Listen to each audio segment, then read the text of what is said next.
spoiled whatsoever. I have no idea what's happening in this chapter. However, based off how the last chapter ended with Emu showing up, I can only imagine that we're in for some craziness. You know what I mean? We're about to see hopefully some Emu greatness. And again, I haven't been spoiled at all, so I have no idea what's about to occur. So I'm very excited for this. Also, apologies for being a few minutes late. At this point, feel like it happens every stream. My bad. I was walking the dogs, and as usual, took a little bit longer than I thought. Honestly, it's really hot today, and that's really what took a while, because had to cool down a little bit before I started, you know. But now it's time to heat things back up with the Emu chapter. So yeah, thank you guys for showing up. We will be getting into the chapter shortly, of course, but I know there was at least one super chat. Oh, we actually have a handful. All right, give me 1 second to get through these. Appreciate all of you, by the way. Thank you very much in advance. First off, Kush Daddy, Clint Eastwood, or On Melancholy Hill by Gorillaz. By the way, shout out to Kush for the 27-month membership. Thank you. Clint Eastwood, and honestly, it's not even close. That's one of my favorite songs of all time. I feel like that might be overplaying it a little bit, but I don't really even know On Melancholy Hill that well, so I'm going Clint Eastwood for sure. Also, shout out to Reese Lucas, the Lonely Mage, for the 5 gifted memberships. My goat, thank you. We had some W's in the chat forum already, but let's get some more. Also, Terrible TJ with the 5 gifted memberships. My guy, thank you very much. Second time 1-8 joined the Afro Gang. Thank you very, very much. And then I saw a couple other ones down here. Lol Sauce McGee and Bean Boy, my goats, with the two sets of 5 gifted memberships. Y'all, this must be a hype chapter. It must be. Also, Gigi's Boxcar with the 5 gifted memberships. I can't miss that one. Man, y'all, thank you so much. That's, you know what? I'm gonna go ahead and match you guys with the 5 free memberships from YouTube. I do have 5 more to give this month, so I want to make sure I use those. Man, W is in the chat for all the goats, for all the gifted memberships. Thank you. I think most of you guys know this, but since we have so many new members, I'll just mention, you know, usually every One Piece TCG set I do a giveaway.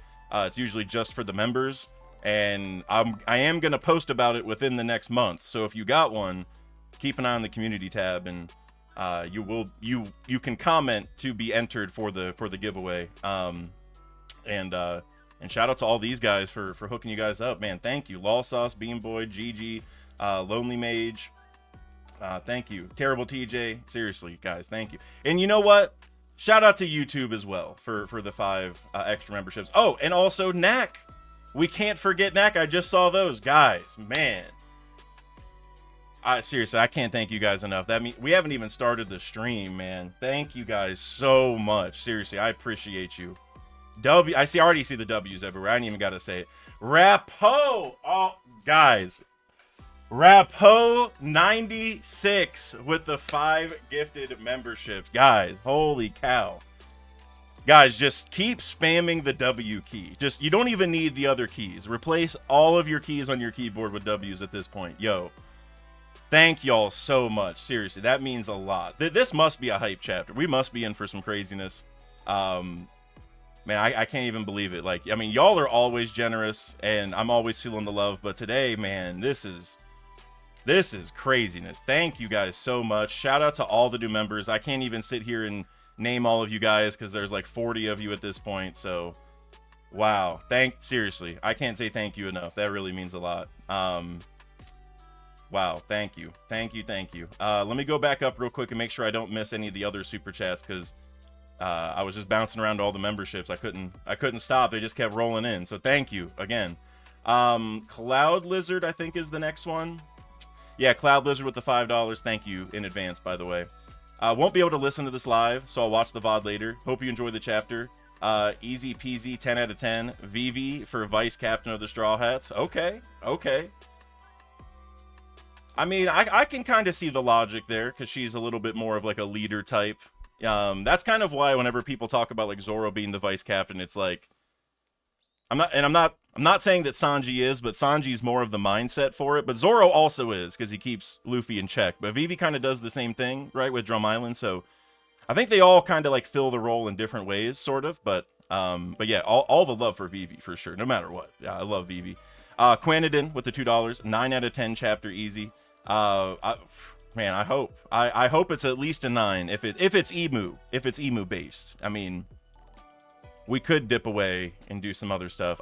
That would be blasphemous if Oda did that, but you never know. But hey, I'll take a 9. I'll take a 9. I usually agree with you. So, John Stoops with the $2 super chat. My goodness, be ready, Dak. 12 out of 10. 12 out of 10. That's okay. Okay. I mean, if it's emu focused, I mean, it's kind of hard to grade because if we're seeing emu in the flesh, that like it automatically puts it in the 9 range just for that alone. So, 12, I mean, 12 might be appropriate, honestly. Real quick, shout out to 25th Slayer for the 5 gifted memberships. Y'all, I was just about to read your super chat and then this came in. Seriously, guys, thank you so much for all the love. I can't even explain it at this point. I don't know how to express it, but seriously, thank you. Or I got one more before yours, 25th Slayer, I believe. Let me scroll back up. Let me make sure I don't miss any. Hold on. Oh, no, you have a couple of them. Okay. 25th Slayer again. Seriously, thank you. W's in the chat for 25th Slayer. 10 out of 10 chapter. Glad I could be here. Me too. I mean, this is going to be a big chapter. I see we got 200 people, so this must be big. And also, I believe you have a couple predictions from our prediction stream. I believe I put a couple of yours on the list, so curious to see if you got any. I think you got one before on a different chapter, but Mr. Bushido with the €2. Do you have your 1180 predictions ready to check? Well, that seems like a little bit of foreshadowing here. I genuinely did not read that before I mentioned that to 25th Slayer, so that's some good foreshadowing. I do have it well, I don't have it pulled up, but I can pull it up easily if needed, so interesting. And then 25th Slayer with the $5. Almost marked you absent for the stream. We'll send you to the office next time. Well, listen here, 25th Slayer. Your boy Dak was no stranger to being late and getting a tardy slip during high school. All right, so shout out Mr. D which is actually funny now that I'm I cover One Piece. So yeah, we called him Mr. D. Which now I can only think of the Will of D, which is hilarious, but he was like our dean of students, so he's who you would go to if you were late, and he and I were boys. Like, anytime I was late, I was like, Mr. D, my bad. He's like, I got you, and just would write me a little slip, and then I could go to my first class, and I'd be all good. So, listen, I apologize to you guys. I loved my teachers and everything, but, like, it's no skin off their backs if I'm a little late. If I'm late for you guys, you guys are waiting on me, so I feel bad. So I'm going to be more on time for you guys. In high school, I was not, I wasn't committing to that. In college, I was a lot better, but in high school, no. Terrible TJ with the $2, who won a big card in our TCG giveaway, by the way, the Gum Gum Golden Rifle manga event, which is awesome. He said, like the stream. Yes, please, guys, if you would not mind. I promise we are going to be getting into the chapter very shortly. Also, Gigi, did you just send 5 more? Gigi, was that you? Is that W's in the chat for Gigi automatically? Shout out. Oh, I saw Straw Hat AP got a membership, well deserved. AP, one of the goats of the Discord for sure. But Gigi, thank you so much. Seriously, RECW's everywhere. I ain't even got to say it. Thank you so much. Seriously, we're only a couple super chats away, and then I will definitely be getting into it. Last week I didn't want to read any of them because I didn't want to risk getting spoiled. So this week I was like, now that we saw Emu, I'll read them again. And sorry if you're waiting, but I got to get through these. I don't want to skip anybody's generosity here. You know what I'm saying? Mr. Bushido with €2. Feel Good Inc. Best Gorillas, 12 out of 10 chapter also. Yeah. I forgot about that one. I think I'm gonna go Clint Eastwood still, but Feel Good Inc. If the question that Kush had asked me was Feel Good Inc. or Clint Eastwood, I would have had a lot harder time. Now that you bring that up, but I'm still gonna stick with Clint Eastwood. But you're right. That's a good shout for sure.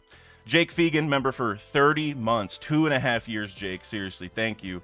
Catching live for the first time in ages. Beautiful day. Yeah, it has been a minute since you've been here. Like, I saw 30 months, and the first thing I thought of was, like, feels like I haven't seen you for 30 months. You know what I mean? But I'm glad you could be here. And it is a beautiful day, at least here in Ohio. I don't know about anywhere else or wherever you are in the world, but beautiful day here in Ohio. Seriously, probably the best day of the year so far. One of them for sure. But let's. Oh, Knack Talk, Canadian $2. Again, thank you very much, brother. Like these stream people and play OPTCG2. Yes, and Knack, by the way, congratulations again on making it to Nationals. That's what it's called, right? Not like Internationals. I don't know. No, it's not Worlds yet, right? Just Nationals. He won, or he didn't win, but he ranked high enough at his store event to qualify for Nationals. So major shout out, Knack. You know I'm going to be rooting for you for sure whenever Nationals come around. So major shout out to Knack for sure.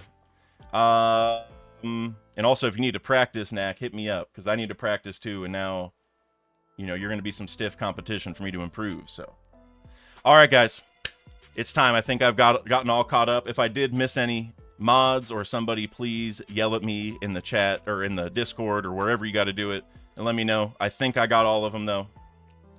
So without further ado, One Piece chapter 1180, Omen. I did see the title this time. Nobody warned me to not read it. So translator's note, read as Omen, but the kanji parallels Haki and could also be read as Maki, like demonic aura.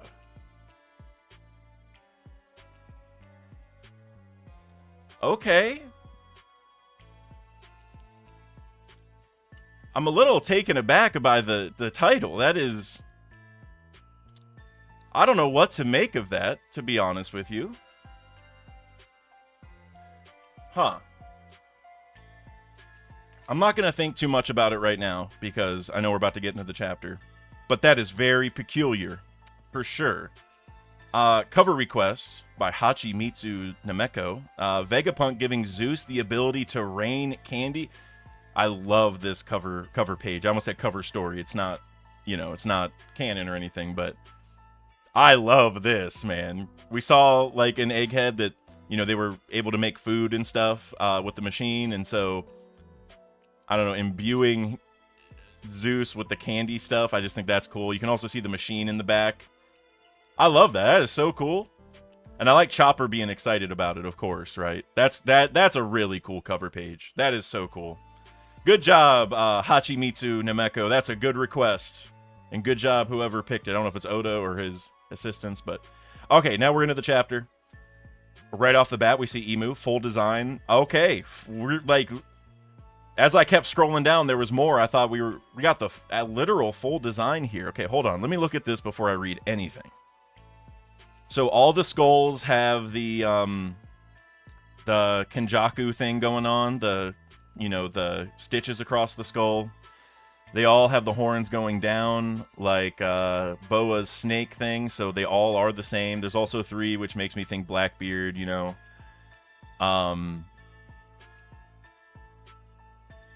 Yeah, and so I was wondering what his pants were like. So he does have these like parachute pants. I don't really know what to call them. But he also has this like torn skirt thing. I couldn't tell exactly what the clothes all looked like. He also has something under the striped skirt, or those might have been pants and they got ripped. I don't know. There's also another thing under it. Badass design. And also, I'm if you look down at his feet, he's got dots there too. So he literally has dots all over his body. Although we do see that one line goes all the way down. Okay, interesting. Interesting. All right, so to start off, we have this cool panel of, it's, you know, we're behind Imu. We see that ring, which looks, so it is a full circle. I thought it was gonna like go into his back or something, but it looks like it's just floating behind him, sort of. And you can also see all the music playing because of all the trees and stuff. The king of the world has come to Elbaf. And then did he just, it says Bath, so it looks like did he just move? First thing I thought of was like El Bath, but I think it just is like a moving sound. Who is the king of this country? And so he jumped right in front of him. That's what happened. So he like almost teleported. So he's like super fast. Or maybe, honestly, the pentagrams do teleport people. So maybe he did teleport. But I'm going to assume he's just moving really fast. Who is the king of this country? This shot of Imu, like the straight on shot. Very interesting. I don't know.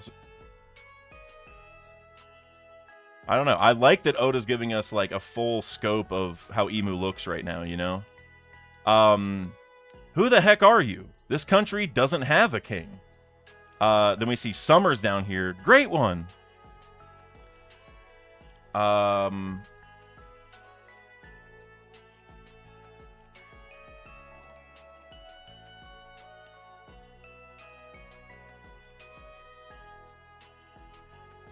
Bro. Did Gerd just lose her fingers? Soupapan? I don't even know what that sound effect is supposed to be, but what are you doing, Summers? So Emu cut off Gerd's fingers. Oh my god. Oh my, Emu doesn't play. Oh my god, like, oh my god. See, I like this. Well, I feel really bad, of course, for Gerd. That is like kind of horrific, but I like it because I know for sure I felt this way, but from what I remember in our discussions, a lot of other people felt this way, where they wanted Emu to feel daunting and threatening, right? Because I feel like for a lot of the post-time skip, we haven't really felt that way. And one of the best ways to do that is to like actually kill people or actually hurt people, you know what I mean? Like make us feel scared for once. And I mean, Gerd got her fingers cut off before she could even react. She's even sitting here like, huh? Like she... Bro, Emu does not play at all. Oh my god. Now, are we going to see some shenanigans where she gets to like regrow them because like some Abyss stuff or whatever? I mean, maybe. But for now, oh man. Wow. Oda started off immediately by showing us Emu's power. Oh my god. I'm like kind of shocked by that, guys. Wow. I wasn't expecting that. And it's also Gerd who is like, I mean, I love the Straw Hats and everything, but like, you know, if Zoro got clapped, I mean, if he lost an arm or fingers, that would actually be really crazy. But like if Zoro got clapped, it's kind of like, you know, he's a combatant. He wants to be the world's strongest swordsman. I'm kind of like he's asking to be in those situations. Gerd is like innocent. You know what I mean? Oh man. Gerd, her fingers, that maggot, that's awful. What is he? Zoro popping up right in front of Emu. This is what I was saying. It's got to be Zoro. Zoro's got to be the first one. He's the only one there. You know what? I got the map handy. I brought this up in my last video. Which, by the way, I did. That video got removed because it got a strike from Shueisha, which I don't know if it's actually them. The video should get reinstated, but it's gone for now. So if you're wondering where the video went, that's where it is. But here's the map. Zoro and Chopper are the only ones near Emu. So I knew it was going to be Zoro. So Summers has his heart back. Are you another one of those knights? Whoever he is, he's an enemy. Haradin, don't. We don't know what's up with this guy. Bro, we just... Stanson? That is Stanson, right? I'm not super good with my giant warrior pirates. I think that's Stanson. He just lost a leg. Oh my god. And Haradin was going to be the one who actually got cooked. Shout out Stanson. All right, I'm gonna say that right now. Shout out Stanson. Oh my god, dude. Emu.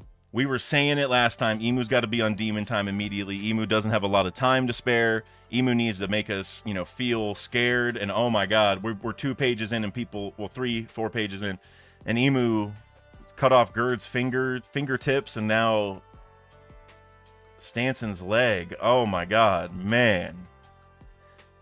Get away from him. Forgive me, Stanson. Who is he?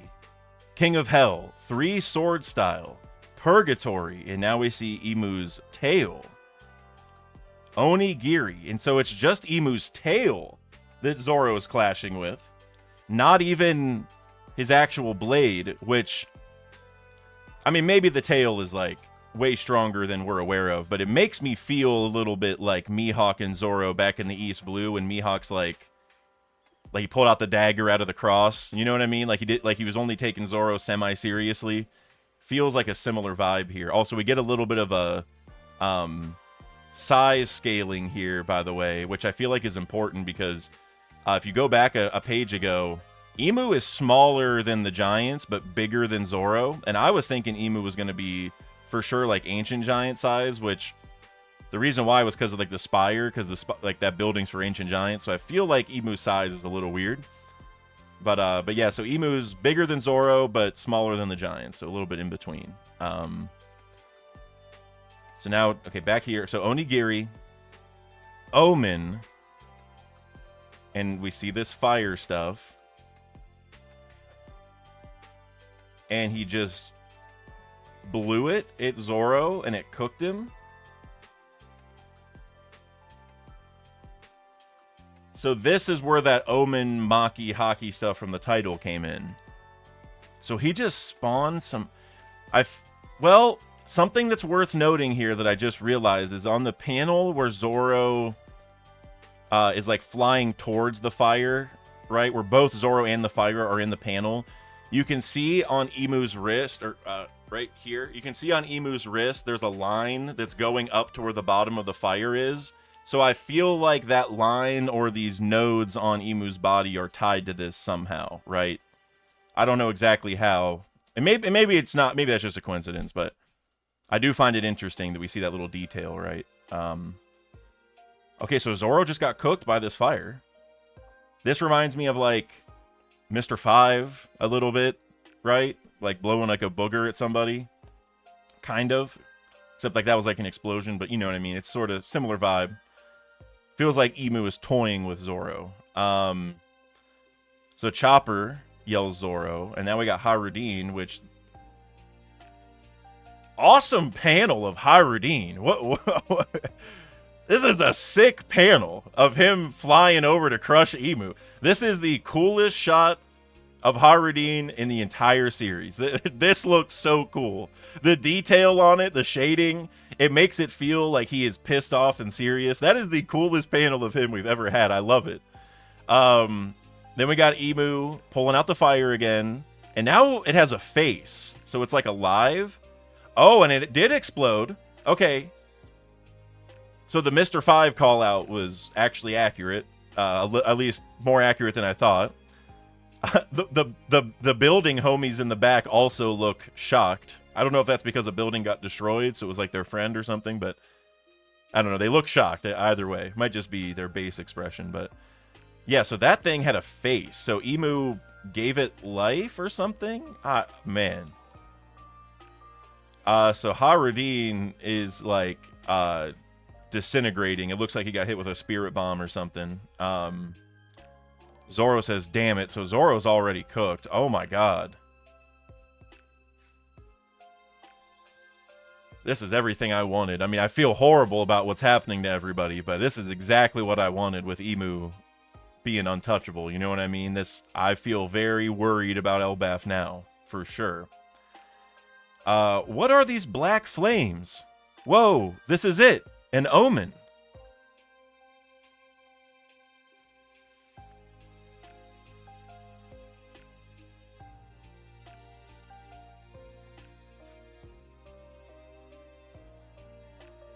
Okay, so Imu made another circle and gave it to Summers, and it looked like he's getting stronger.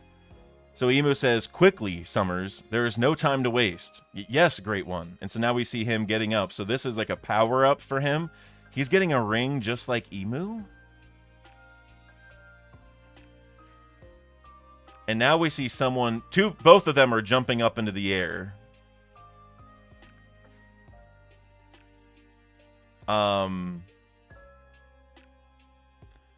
Zoro, let's get in the building for now. Everybody, gather the injured and the kids who passed out. And Jarl is just kind of looking off into the distance.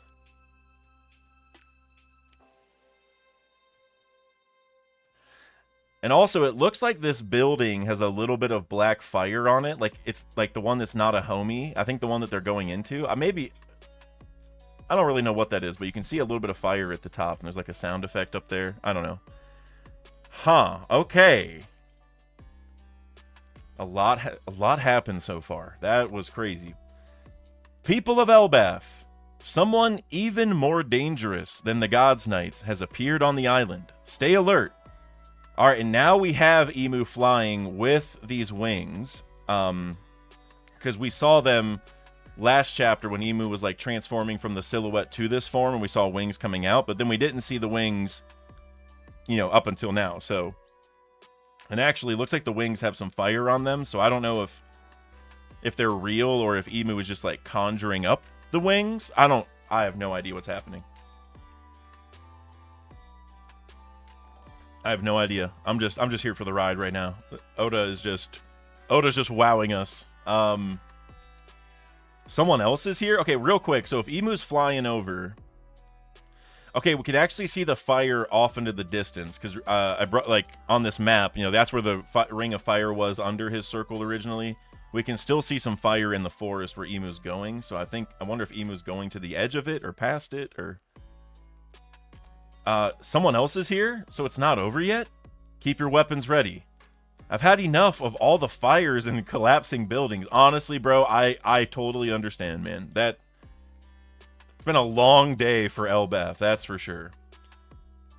Then Emu went over here and found Gunko in the ice. Okay, interesting. I was not expecting this to actually happen so quickly. Oh, so Emu's probably going over to Killingham is probably the overall idea. So he brings the weapon down. Oh, then turns it into like a cannon or like a gun. Like the end of it is transforming. So he's okay. So I guess that makes sense because when Emu was in Gunko's body, Emu summoned like that book, which then brought a shotgun out, and now we're seeing another gun. So I guess, yeah, Emu can just conjure up weapons whenever Emu feels like it. And then so Emu shoots at the ice block, and it blows up. Wait. Okay, hold on. Now we're moving on. So let me go back to this real quick.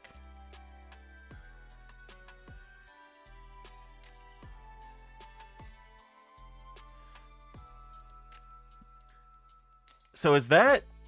It looks like somebody's beside Emu. Was Summers with Emu and I just didn't notice? No, I don't. So is that Gunk?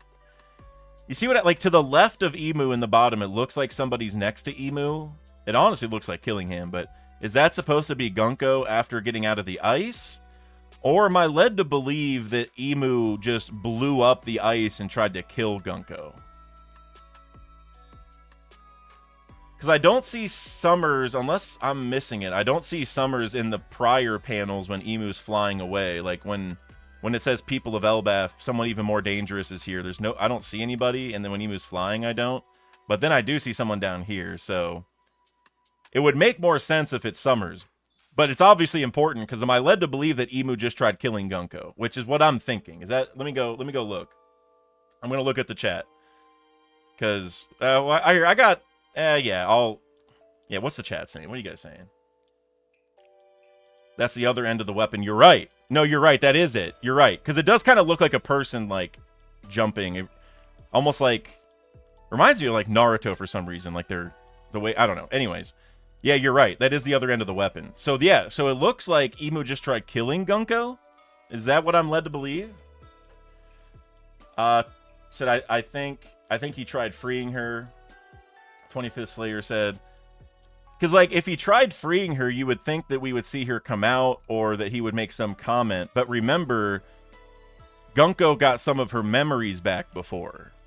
And so, I wonder if that's the logic where Emu's just trying to take out Gunko real quick so Gunko doesn't reveal all the secrets and stuff. You know what I'm saying? And actually, if you look back to the explosion, it looks like there's a body in there. So...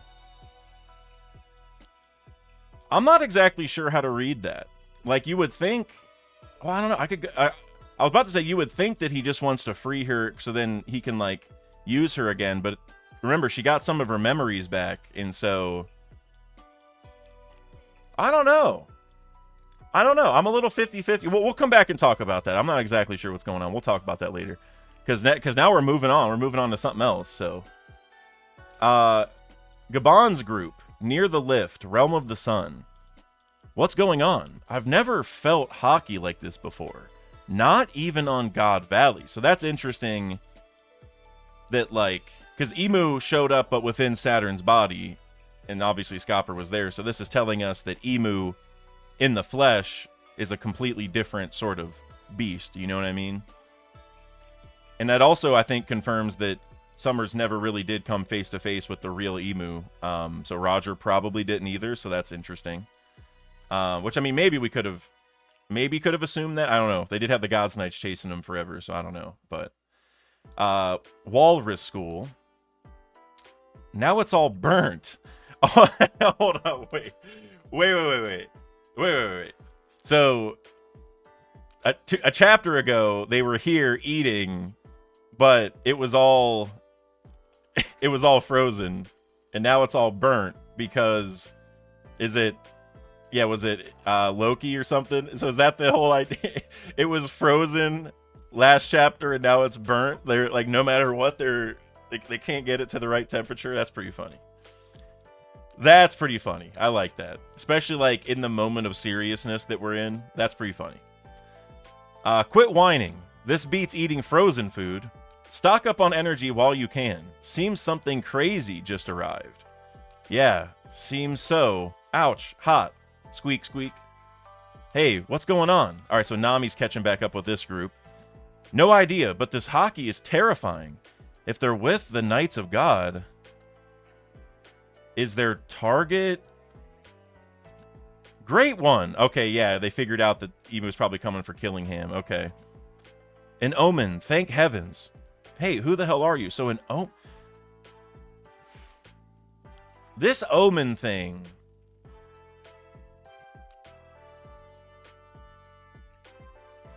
I mean, obviously it's Emu being able to, power up the Knights. I don't know. This feels so weird. An omen. Okay, very interesting.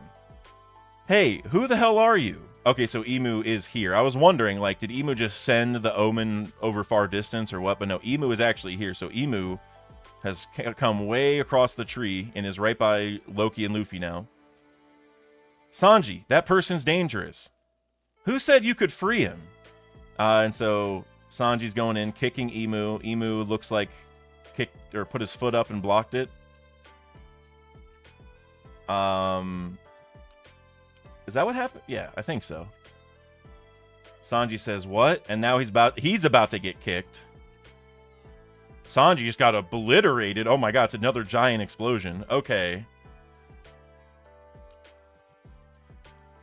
So I really like in this chapter that Emu beat people at their own game, sort of, right? Like I mean, Emu didn't use his blade against Zoro, so I guess that's not the exact same. But the tail kind of feels that way, and he like outdid him just with the tail. Like he didn't even need his blade, and now he blocked Sanji's kick and then outkicked him. Right? He even has black flames on his kick, which actually I did a video like 2 years ago now about Sanji. Sanji's Blackbeard matchup, but I talked about how he might get black flames. So I don't know if this is maybe where that's going to start happening, but. Either way, I love that little twist there. So Sanji again got cooked. What's with these black flames? Hey, what business do you have on Elbaf? 14 years ago, Harold was killed here. I have come to find the one responsible. He was my servant. Like hell he was. I love that. Loki, I love that. This Loki versus Emu thing. Oh, man. Harold was my father, and more than that, he was the king of Elbaf.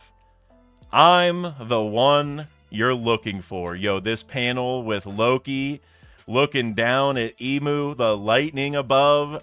10 out of 10 panel, Oda. I love this. This is like a thumbnail sort of thing. I love this. I see. If thou had not been here, many tribulations could have been avoided. Where in the world would I be but Elbaf? Remember that next time, you dumbass. Chapter 1180 end. 10 out of 10 chapter. I gotta say it right away. 10 out of 10. 10 out of 10 for sure. Oh man, I loved this chapter. Loved it. Loved it. Start to finish, loved it. So I have so many questions. I have so many. But this ending right here with Loki talking his stuff to Emu, I live for that, man. I love this. I love this. The smack talk. And I love this thing where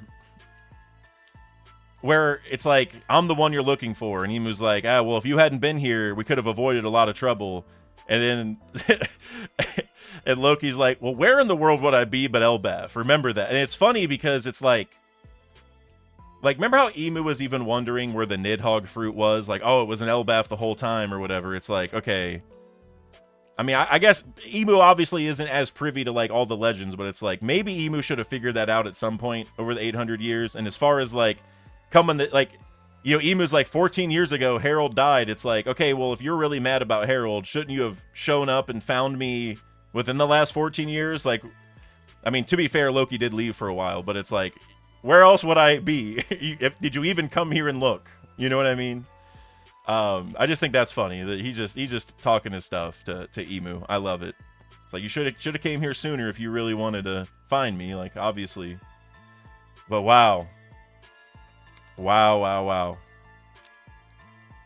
The Black Flame stuff is super interesting. The Omens, man, that's a whole can of worms right there. I don't even know. The Gunko thing I still find very strange.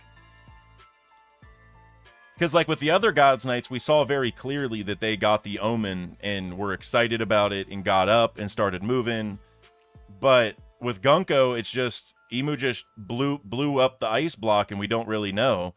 And what's important about that, too, we got to remember, like, last chapter, Loki said that the only way to, like, bring them back alive is if they get unthawed with Ragnir, you know? And so, now, are there other ways? Like, does Emu's magic kind of work around it? I think that's totally possible. But I would sort of lean towards Gunko getting cooked here. Like, Emu's just getting retribution for the memory thing. Or, like, that's my guess. But I also wouldn't be surprised if we see Gunko with an Omen next chapter. You know what I'm saying? I'm pretty 50-50. The fact we didn't see here, I feel like, is definitely, you know, Oda's leaving the mystery there for us on purpose. Just scrolling back through real quick. The Haradin panel was crazy. The Zoro thing, him getting clapped, I like that. Oh, and the beginning with Gerd losing her fingertips, and oh my god, man, I can't even. In a weird way, losing the fingertips almost feels worse than Stanson's leg. Maybe because we've seen people lose, like, full limbs before in One Piece, so it's not like a new thing, but cutting off the fingertips just so she would let go of Summers, that... And the fact Emu did it before anyone could even react, oh, man. Okay, well, amazing chapter. I said 10 out of 10 earlier. I'm standing... It probably should be even above a 10, to be honest with you. Holy smokes. That's crazy. Oh, yeah, you guys also brought up that she's a doctor. Yeah, you're right. Gerd is the doctor of the giant warrior pirates. So her fingers, yeah, they are important. And it's funny because, like, I mean, Chopper might be able to, like, you know, suture them back on or whatever. You know, I think we can do that in this world, so I would imagine Chopper can figure that out. But, yeah, like, yeah, like, those are important for her, right? Like, she probably can't suture up other people anymore until she gets those fixed, you know? Damn, that is crazy. That is crazy. All right, I'm going to go ahead and get into some super chats. I saw there was quite a few, so thank you in advance very much, guys. I'm going to get into some of these. and see what you guys are cooking. Because I got a lot of questions too, but I feel like you guys are also gonna bring a lot of them up here. So, Mr. Bushido, no, Mr. Bushido, yep, €2. Singer of Gorillaz is also Blur's singer. Amazing. Oh, interesting. I did not know that. Very interesting. Hey, I learn something new every day. That's very cool. Reese Lucas, Lonely Mage with the $5. My silly theory is that the dots are a cartoon polka dot disease given to him by Joy Boy that can't leave Marie-Joie disease. I like that. It being tied to the disease makes a lot of sense. And I'm not saying it's like for sure, because at this point I have no idea what's happening with Emu. I feel like everything's possible. But it would make a lot of sense that disease is actually tied to Emu not being able to leave. Like it could be what you're saying, where it's like an actual like sickness that Joy Boy gave Emu or something. But I could also see it being a trade-off. Like for Emu to even have these powers, they had to get these dots and suffer this condition of not being able to leave the Eve tree or whatever, right? Like them being connected would make a lot of sense. So yeah, no, I like it. The dots are everywhere, so they're going to be important one way or another. I don't think it's just a design choice. I don't think Emu went to the tattoo parlor and was just like, hey, hook me up with these. You know, I think there was like more of a reason behind it, so I like it. Mr. Bushido with the €2. We might actually get Cyborg Arm Nami. Yeah, I mean, I guess I kind of hope not. Not because, I mean, I would actually like it from the, you know, making the enemies feel daunting perspective, but, I mean, like, if she was to get an arm, I would want it to be, like, a power-up for her, but she already has the climb attack, so I guess you could say, like, the climb attack becomes the arm, but I kind of like where it is, but, I mean, at the rate Emu's going, I wouldn't be shocked if a Straw Hat lost a limb, to be honest with you.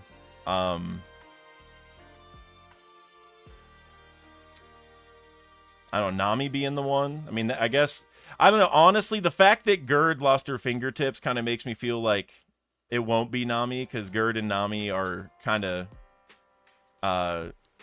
they're kind of already similar in a way. Like, Gerd has, like, the big axe like Nami was originally supposed to have. Her design with, like, the one stripe thing on her leg is sort of like Nami's original design, where she had one stripe thing on one of her legs, right? So Oda's already kind of connected those two. So maybe Gerd is the stand-in for that too. But no, that I wouldn't be shocked if a Straw Hat did lose an arm, for sure. Luffy gonna lose an eye.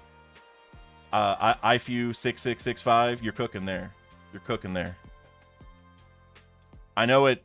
Like, the only problem with that, and I don't know how you guys will feel about this reasoning, but if you made Luffy lose an eye now and gave him an eye patch now, it's like you're really substantially changing his design, which, like, for marketing purposes, right, for One Piece, I don't know if Oda wants to do that now. Like, you know, Luffy's face is all over everything, and if you give him an eye patch permanently, you know, then his design changes. So, like, that's kind of my reason why I don't think that'll happen. But I would like it if the real world marketing branding aspect didn't exist. I might be on that train, but I would like it. I would not mind it for sure. 25th Slayer with the $2 super chat. This chapter was very action packed. Loved it. Oh, dude, same. This chapter, from start to finish, it was like, from the very beginning with the Gerd finger thing, like, we were all bringing it up about Emu needs to cook, right? If Emu's going to show up, we need to feel like Emu is unstoppable for a little bit. And honestly, Emu should probably feel unstoppable the entire time they're here. And maybe we have to power up between Emu's departure and the next time we fight Emu. You know what I mean? But yeah, it was like the entire time it was like just glazing Emu constantly. So this was great. This was a great chapter. Rapo with the £2 super chat. Emu wears the buggy pants 100%. Oh, you know what? Yeah. I'm gonna look it up. I'm gonna look him up real quick just so I can compare. But yeah, from what I'm thinking in my head, yeah. Yeah. It is kind of similar, ain't it? And you know, Enel's were kind of like this too. Sort like the design is only halfway there, but like the parachute pants sort of thing. Enel had the same thing going on, very similar pants, but his were all striped, which is what makes that little like ripped skirt thing that's striped at the top, makes that a little interesting because it's like half and half, you know, of like it's like a little bit of Emu's or Enel's design, and yeah, it is like Buggy's. It is like Buggy's. That's pretty funny. And actually, even the shoe. Actually, can we see the full shoes? I think we did in one panel. The shoes are. I mean, I don't know. Maybe a lot of people have shoes like this, and I'm not thinking about it. But kind of reminds me of Buggy's a little bit too. They're like they curve at the end. But yeah, a lot of people have shoes like that, I guess. So it's not really that special. Stanson sort of has them. But yeah, interesting nonetheless. That's a good catch. Vasil Vlad Ivanovici with the £5 super chat. Chapter title, Omen, Dak, oh man. That's accurate. Yeah, honestly, Omen or Oh Man, that's a good title, even aside from the Omen thing that occurred during the chapter, which that I still don't. That is so random to me, you know. I mean, it like random in a way. I mean, we solved the circle already, but I don't know. It's just so weird, but yeah, that was me the whole chapter was oh man, pretty much the whole time. So yeah, that good chapter title, Oda. Good chapter title. Mr. Bushido with the €5. Fans, we want Emu to be threatening. Emu cuts Gerd. Fans, what did we do? How strong is Mihawk if Emu is this strong with a blade? Good point. And actually, I was hoping, and I forget who brought this up. Somebody in one of the streams brought this up, but I was hoping Zoro would look at Emu and be like, your eyes, they look like Mihawk's, and that would have some connection. But yeah, actually, it is interesting to think about, like, where does Mihawk stack up in this whole thing? Like, how would Mihawk do in this battle? Would Mihawk also get no diffed, or would Mihawk, you know, have a better chance? I don't know. I would like to think that Zoro is close to Mihawk, or getting there, right? But maybe there's still levels to this. I mean, obviously there is, because Emu, man, I mean, shoot. This was one of the best displays of strength I feel like we've ever seen. Probably since Kaido one-shot Luffy in Act 1. This is probably the craziest power feats we've seen since. But yeah, I do like that Oda answered the call though with making Emu feel serious. You know, I mean, I'm a little shocked that Gerd had to be the one who suffered, but it definitely worked. You know, whatever Oda was planning, it worked. I feel very intimidated by Emu. You know, ZZZZZY56 or no. Okay, I'll do yours. TJ, I accidentally skipped yours, but I'll get back to that in a second. ZZZZY56 with the $5. You are the best in the business when it comes to theory videos. Just wanted to give you your flowers. Can't wait till the next video. ZZZZZY, you made my day, seriously. Like I mentioned earlier, the last video I did got a strike from Shueisha. I'm probably going to win the dispute because they've done it to a handful of people recently. And so I'm not the only one, so they're kind of going on a spree, so I think I'm going to be all right. But if you're wondering where that video went, that's where it is. As for the next video, I mean, I really want to do one on this chapter, but I feel a little worried based off the last one, so I'll think about it over the next couple days. Because if I get another strike, then I'm in like code red status, you know what I mean? But at the same time, I don't want to like be worried about doing videos ever again, so I'll think about it. But either way, thank you, ZZZY, because it definitely helps. Because I want to do a bunch of videos. I actually was working on some throughout this week, but then once I got that, I was kind of like, okay, I don't know. I got to rethink my plan here a little bit. The smart play for me would be to wait until till this dispute gets resolved, which will happen in like a week from now. Because if that gets resolved in my favor, then the strike goes away, and then I can do videos without being in code red. So So basically what I'm saying is I want to do a video this weekend. I'm not sure if I can because it might not be smart, but I really want to. But bare minimum, I'll do a stream or something for sure. So ZZZY, seriously, thank you, though. Appreciate you very, very much. Means a lot. Gave me some extra motivation when I needed it most, because Shueisha to a YouTuber is like Emu to the Giants. You know what I mean? Like Shueisha can come in and cut off my fingers, metaphorically speaking, on YouTube, you know, in a moment's notice. So I'll see what to do there. But thank you either way, seriously. I'm trying to get a lot more videos done to you guys. I'm not going to commit to this, but at this point, I feel like I should start doing main channel videos after every chapter, especially with all the Emu stuff happening. I mean, that's just good for the algorithm, and like, I kind of only like doing videos when I have like a lot of theories or thoughts to share, but like these chapters are giving me a lot, so it's easier to do. So I do want to start doing these every week, but like I said, I don't want to get my fingers cut off, so gotta be careful. But either way, thank you, seriously, very, very much. I really appreciate it. Terrible TJ with the $5. The way Emu used Omen on Zoro reminds me of Mr. Five's Booger Bomb and Arlong throwing water like a cannonball. The fire didn't burn Zoro, blunt force. Good point. Good point. I was also on the, I think you probably sent it before I even said it, but I was also on the Mr. Five train as soon as I saw that, because it feels very similar, right? But it is true. It's like a blunt force attack. It's not like he was like burning, or does he talk about the flames later? Is that him? Thought somebody did. Yeah, maybe that was something else. Yeah, I think it was something else.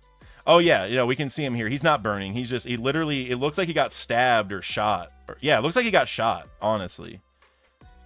Yeah, so that's a good call out. It is kind of like Arlong as well. It's like who was it? Was it Hody Jones?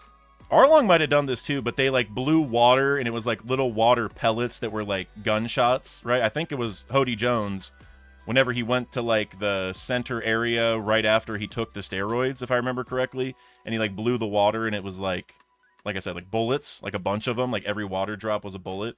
Feels like the same thing. Huh. Yeah, it's definitely the same. Yeah, it's not flames, it's just attacks, but it is flames too, because, well, a little bit, because whenever Emu attacks Haberdine, but that one's also a different attack because it turned alive, like you can see a face in it. That one's definitely fire, because you can see from the explosion there's fire everywhere, and right afterward they even say like, what are these black flames? So it's like a little bit of both. That is very, yeah, that's a good catch. It's very interesting. Mr. Bushido with the €2. Black flames, Emu not beating Madara allegations. Yeah, that's true. Oda definitely has done a lot to make people make those connections for sure. I mean, I'm gonna assume that, you know, these parallels aren't gonna keep going forever. I would hope that, you know, the end of One Piece isn't gonna be just like the end of Naruto, but man, there are a lot of parallels, that's for sure. Even down to like the Luffy being like the next Joy Boy and the Blackbeard being the next Davy Jones. It's like it's like a similar vibe, right? Like the two powerful people of the past being reincarnated in a way, you know? It's like sort of a similar thing. So again, I hope Oda changes it up a lot, but he definitely is. He's not helping beat the allegations right now. That's for sure. That's for sure. Gemini guy, you said love your content. Appreciate you, Gemini. Thank you very, very much. Thank you. I was about to go read the next super chat and I saw that fly in, so I just wanted to say thank you. Appreciate you, man. Thank you. Green Owl 2834 with the $5. Two things. One, there's a symbol on Emu's left side that resembles the one next to Enel's chair on the Maxim. Two, man marked by flames by Omen. Oh.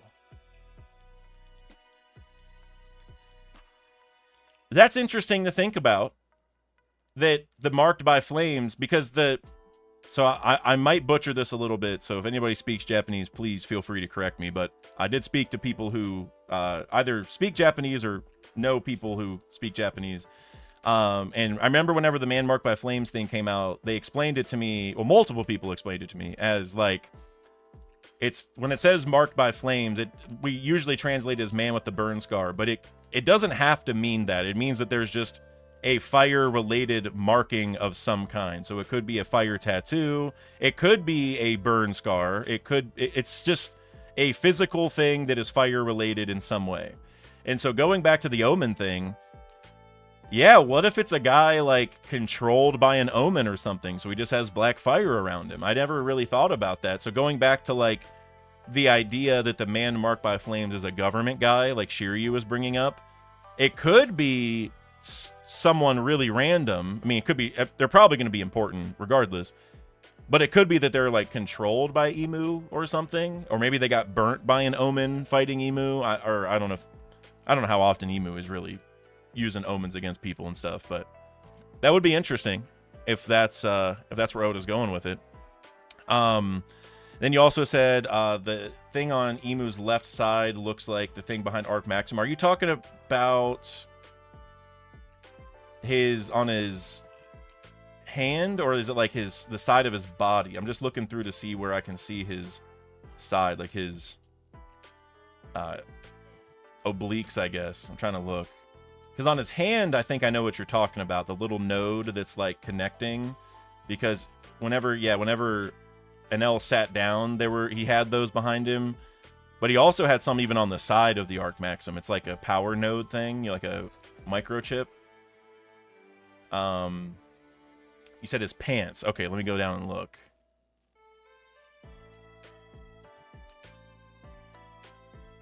There's a lot of Imu panels here, so I'm just trying to find...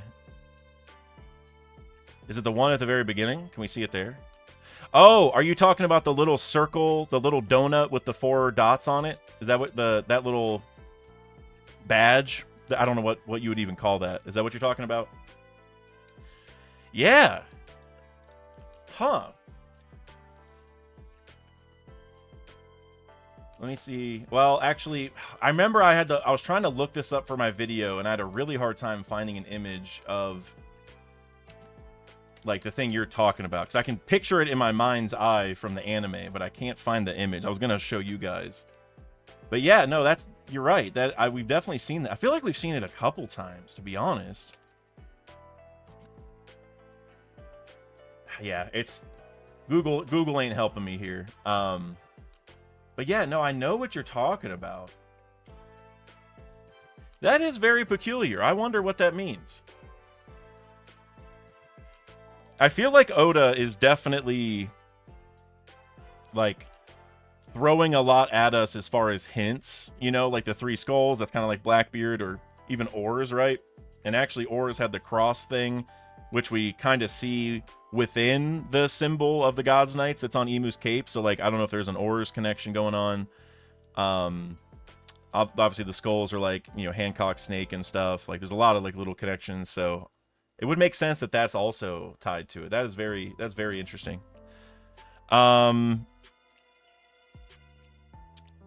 Let's see. Rappo. I think Rappo's next with the 2 pounds.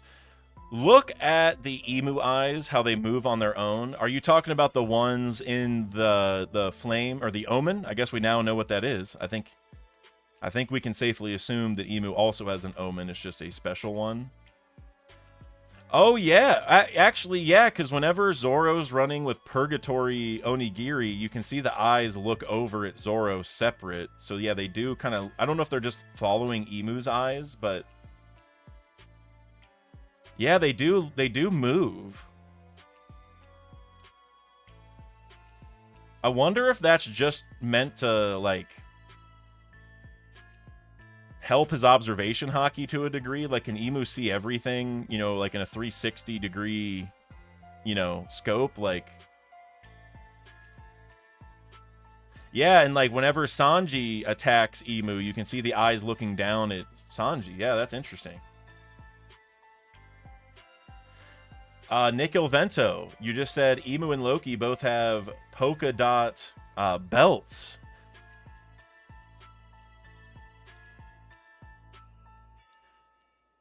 Yeah, I mean, they both look like Rox's belt and Kid's belt. If we're, I mean, we gotta shout out Eustace Kid. Hold on, let me look at his. His doesn't have dots, but he has like a similar huge belt sort of thing, right?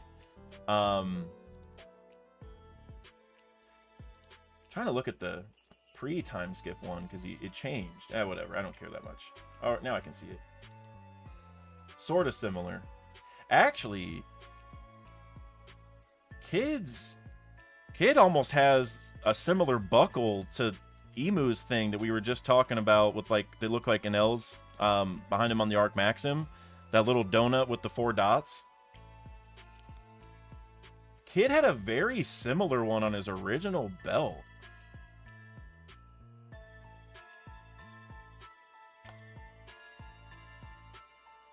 I don't know what to make of this. It's not the exact same, but it's similar enough. Huh, I don't know. But yeah, Rox had a similar belt to that too. Yeah, and his had dots on it as well. Okay, so they all three had the dotted belts. What do the dotted belts mean? I don't know. Tiny Angry Gnome, you said look up Pierre from Skypiea. All right, give me a second. Oh, does he have polka dots everywhere? And he was God's pet. I don't know. I guess I don't know. He's like a horse and a bird. I don't really know what to really call him. But he also does have polka dots, and he was God in Skypiea. What do the polka dots mean, guys? I have no idea. Polka dots. Who would have thought that Emu has polka dots all over his body? You know, like, just, if anybody made that call, that is like one of the craziest predictions of all time. Like, it's so random, you know? But then the belts having it, I don't know if that, I don't know what that means. I don't know what that means. That's very interesting, though. Let's see. John Stoops with the $2. Omens seem to cook enemies, but power up allies. Yeah. Yeah, and so I guess Emu gets to decide what the effects of the omens are to a degree, or the black flames, right? Like, Emu has control over how that kind of manifests. Which makes sense, because even, yeah, and honestly, even when we go down to the Gunko thing, like, Emu turned the end of it, which also is like black flames or black smoke or whatever, and turned it into a gun. So yeah, I guess that's just, Emu can turn that stuff into whatever Emu feels like. It can be a power-up for somebody, it can hurt somebody, it can turn into like a physical object. Huh. Yeah, it's... Man, we got a lot to figure out about Emu's powers. This stuff is crazy. I mean, I feel like, you know, we've heard a lot about how, like, devil fruits come from imagination or dreams or whatever, and, like, making imagination into reality is, like, I feel like a core lesson of One Piece to a degree. And it feels like Emu is literally doing that. I mean, Emu's using this, you know, black smoke or fire or whatever to do it, this abyss stuff, but feels very fitting within the story that, you know, Emu's doing this. Like, whatever Emu wants is what happens. Kuya Pixels 23, member for 31 months. Thank you very much, man. Seriously, appreciate you. This is for sure another 10 out of 10 chapter. I agree. You know, we've been saying this for years at this point, but we are changing the scale every week. What was a 10, you know, this week was not necessarily a 10 before. You know, like, now... This is the new 10, so now we got to move everything back down a little bit, you know. Well, yeah, I mean, this chapter is definitely a 10. Is it the best chapter of all time, which would be the true new definition of a 10? I mean, that's kind of tough, but it's got to be up there, man. Emu balling out for the first, well, not really the first time in the flesh, yeah, but yeah, 10 out of 10, man. Crazy chapter. Mr. Bushido. With the €2. Knight's power up, call it in predictions. That's true. That's true. Let me, because I remember we were talking about that. It's like, was Emu gonna go in and just hurt the God's Knights for failing, which feels very much like Emu's type of thing? Or is Emu going to go power them up and be like, hey, fix this, you know? Yeah, I kind of like the power-up angle. I mean, I would have liked him smiting him too, but I sort of like the power-up angle too. Because it sort of mirrors Luffy. Like, whenever Luffy shows up, people get hope again and believe in themselves and all that, right? Luffy's like that kind of symbol to the crew, but Emu is that for the God's Knights, but not because of hope necessarily. Excuse me. Not because of, like, hope or belief or whatever, but because of the Omen, because of actual, you know, power. But I'm trying to scroll through.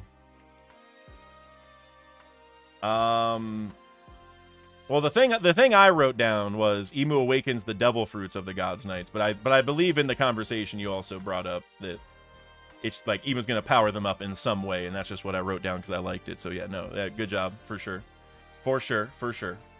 I'll look through the rest of the predictions later and see if we get any.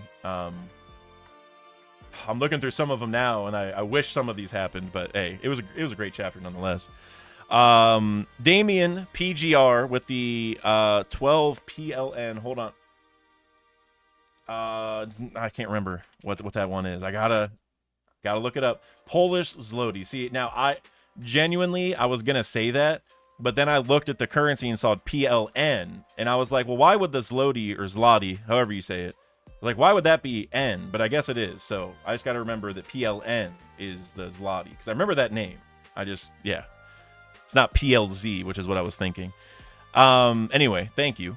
Those skin changes might be the disease. Yeah, so, yeah, you said that definitely before. We talked about it earlier, but I assume you're talking about the dots. Because I actually... like, I don't know if it was after the reaction or what, but I glanced at that and I saw you mention skin changes, and I was like, oh, did the skin change color and I wasn't paying attention?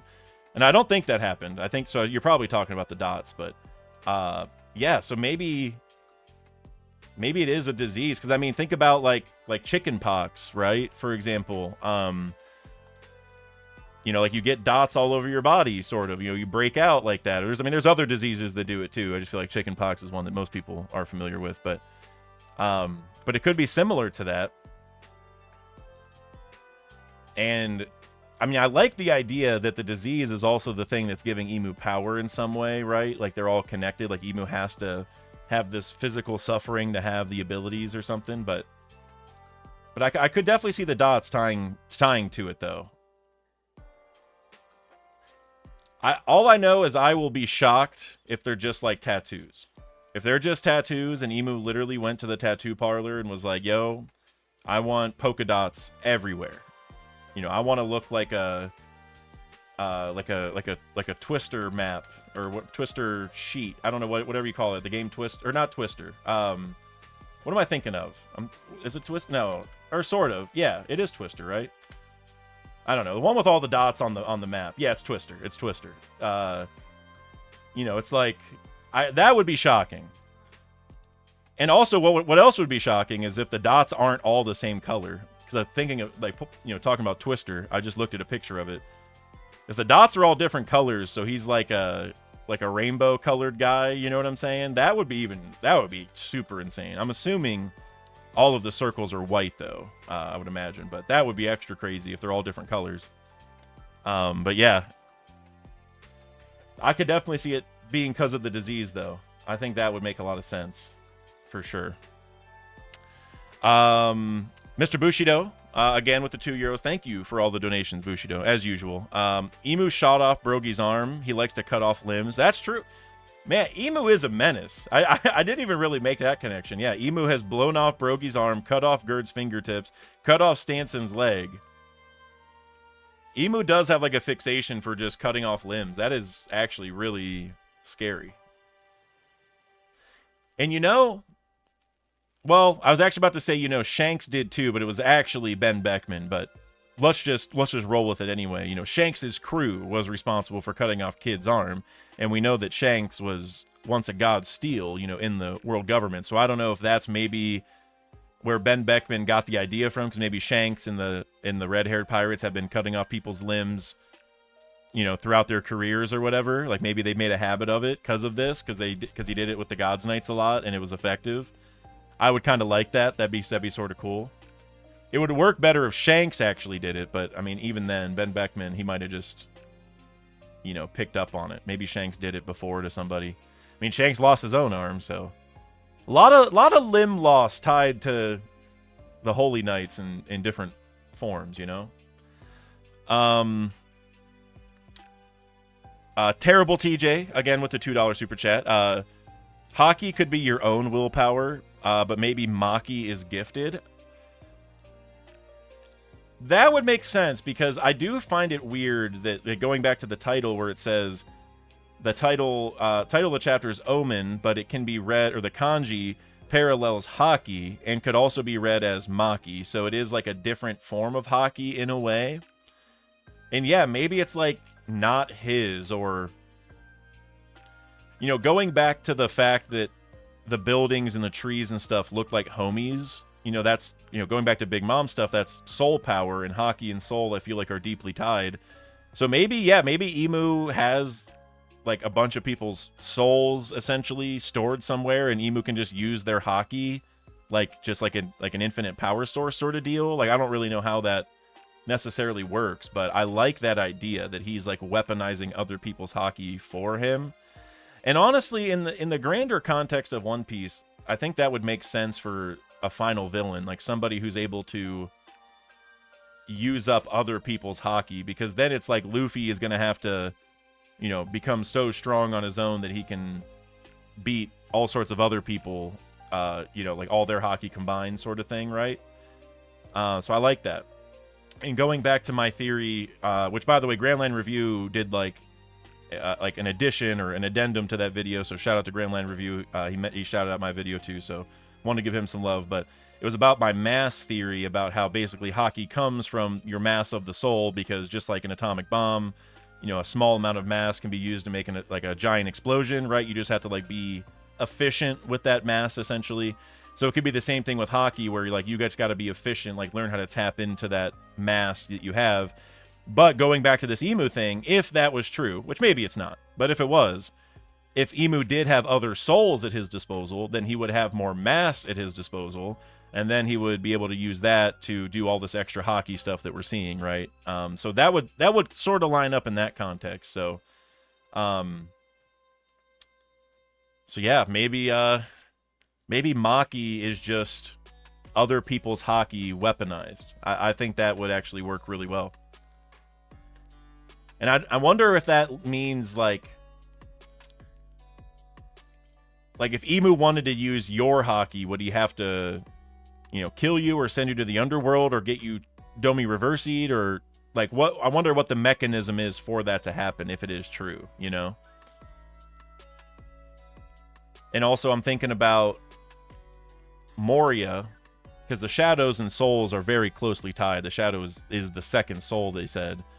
And, you know, Moria could absorb all these other people's souls or shadows, and he would power up from it, right? Now, he was stronger. He was, I don't know, kind of whacked out in that form of his whenever he did Shadows Asgard. So, like, he was more powerful, but he was like a freak. Anyway, that same idea, like he took other people's shadows and was able to borrow their power and use it.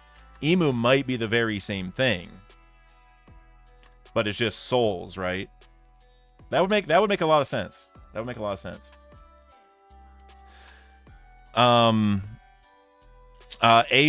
Aestheticism, you said he looks Whitebeard sized. I agree. I think that is probably accurate.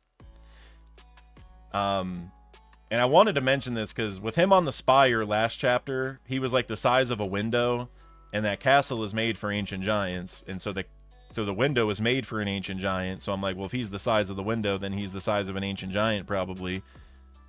But now he's even shorter than the regular giant. So, you know, Oda's not the best scaler of all time, but I think with all the shots we got in this chapter, we can for sure say he's like Whitebeard sized. I think that's accurate.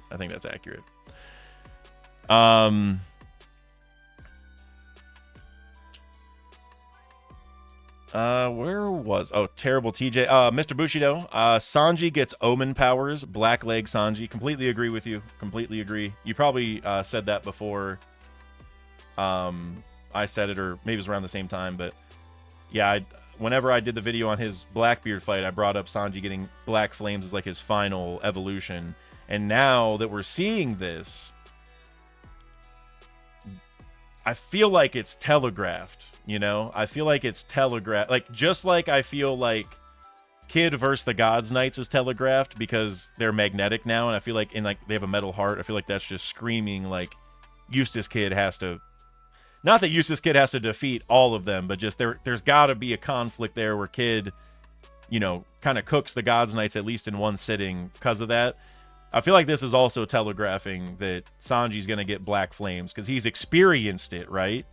He's seen that somebody else can use them and that they cooked him. Like, he did Ifrit Janbei and it didn't stand up to him at all. So I think he's already thinking like, whoa, how do I get on that level? So I feel like like I said, it's telegraphing. I feel like this is definitely hinting at black leg Sanji, you know, literal version for sure.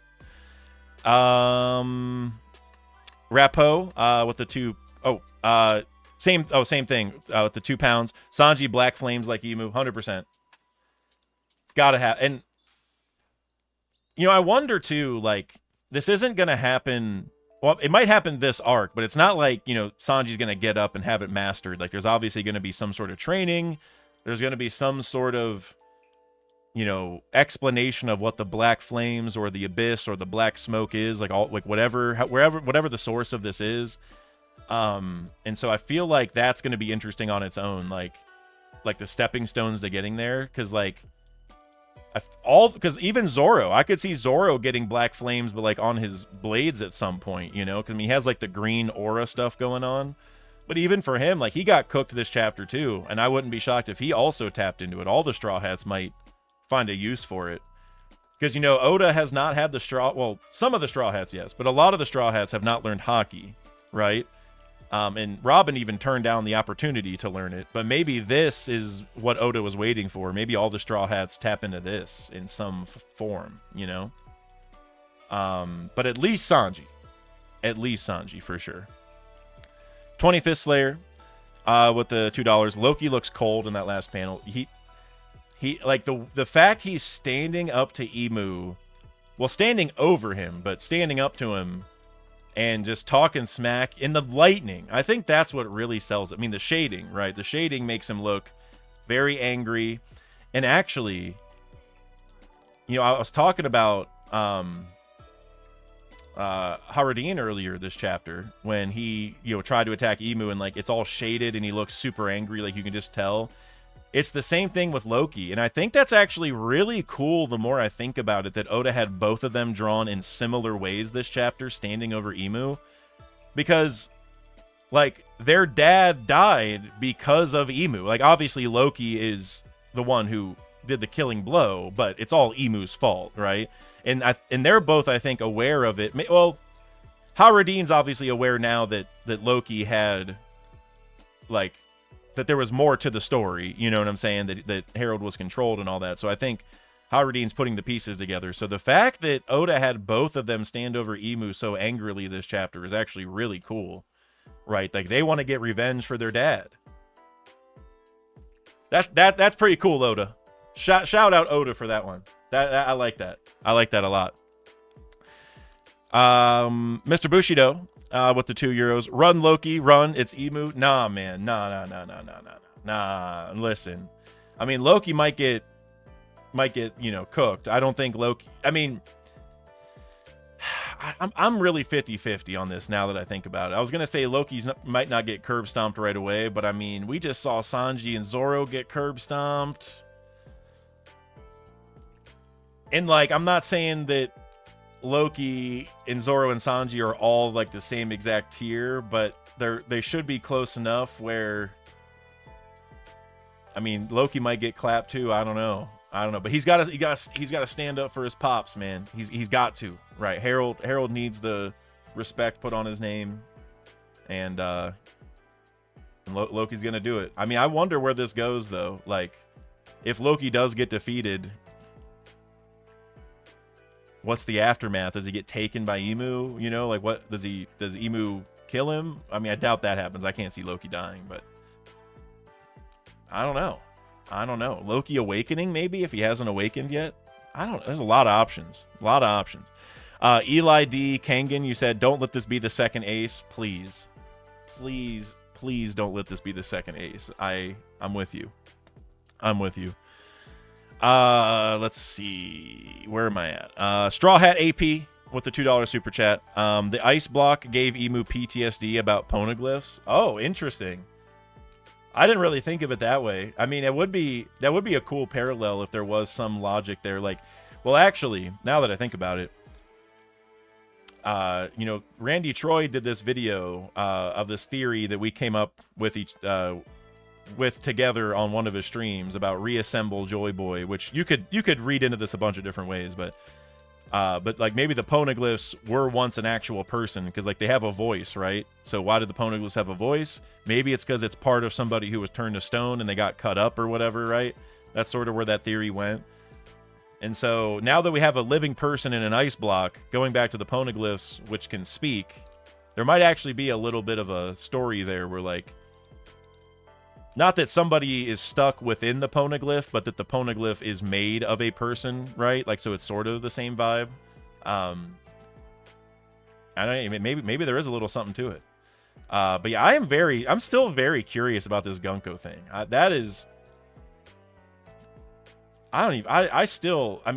It looks like you can see her body in the explosion, so I'm led to believe she's still back there.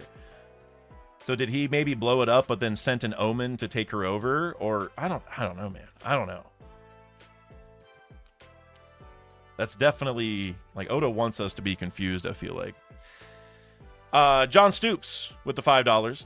Emu is about to cook Loki. He's still hurt and bandaged, to be fair. That's true. He's not at 100%. And Luffy too, probably. Slightly more effort than Zoro and Sanji, but not much. Yeah, because, I mean, that's probably what needs to happen to make Emu, you know, still feel daunting. But, like, what's the aftermath going to be, right? Like, because I can't see them dying. I mean, Loki getting taken away. Like we were just saying, I don't want that to be the second Ace situation. I mean, I love Loki and everything, but I don't even want the Ace thing to be retread, to be honest with you. If anybody fit the bill to be the next Ace in terms of, like, getting taken and executed and forcing us to go there, like in that context, I think Vivi is the only one for me that would be acceptable. And maybe that's a hot take, I don't know. But you know, we already have the Retrieve Vivi thing set up, and I feel like just if anybody was gonna be this, you know, execution victim that we got to go save, it should be her. Or not even that she would be executed, but just that she got taken and we got to go save her, right? Similar vibe. But I kind of hope we don't retread that whole thing, to be honest. So as far as right here, man, I genuinely don't know what is going to happen. Like, you know, they invited Loki to join the Gods Knights at the start of the arc. So I feel like Emu actually wants Loki to join. So Emu would not want to kill Loki. Does maybe Loki, you know, going back to the Loki Domi Reversi theories, maybe Emu uses an omen to take over Loki? But I wonder, maybe omens can only be accepted by people who want to accept them or something like that. I mean, otherwise, omen might just hurt you, you know what I mean? So maybe that won't work. I don't know. But I do feel like Emu is not going to lose. I don't even think Emu is going to break a sweat. Whatever happens, like Loki might be able to hold off Emu long enough to get out of here or whatever. But yeah, Emu's not breaking a sweat. That I feel 100% confident in. Nothing's going to scare Emu here in this battle, I would say. Terrible TJ with the $10 super chat. Appreciate you, TJ. Emu was contradictive.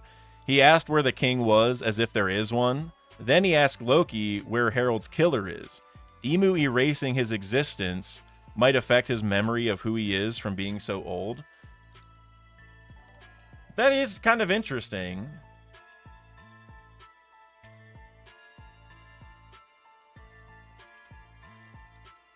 And actually, I mean, even when Emu was in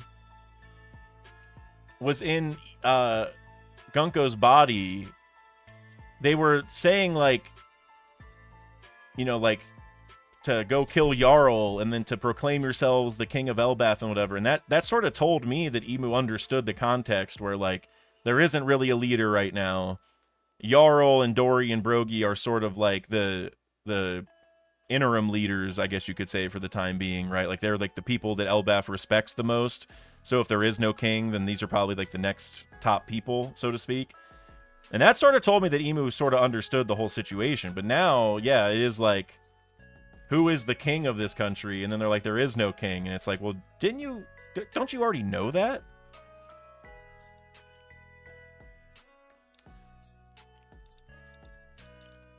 Huh. It is, yeah. I mean, maybe there is a memory issue going on. I feel like it's just him being kind of weird or pedantic, you know? Like, he's... I don't know. I could go either way. That is kind of weird. Yeah, and TJ, you said Emu felt Harold's death. He should know there's no longer king. You're right. I totally forgot about that, too. He reacted right away. He knew that Harold died. I mean, he's obviously bringing it up here, so he knew that. But he knew there was no king. And like I said with the Jarl stuff earlier, like, that sort of told me he knew there was no king, and that's why he was going after Jarl and Dori and Brogi. It is weird. I don't know exactly what's going on, but that is weird.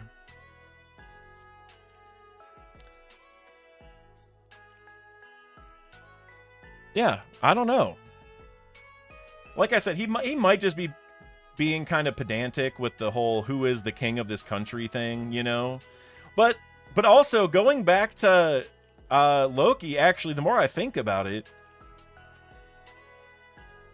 you know, Loki's like, where in the world would I be but Elbaf? Remember that next time, dumbass. Like, it's almost that, and I kind of made a joke about it at the end of my reaction, too, where I'm like, yeah, Emu, you probably, like, if you really wanted to go after Harold's killer, you should have known where he was from the beginning, you know, or like,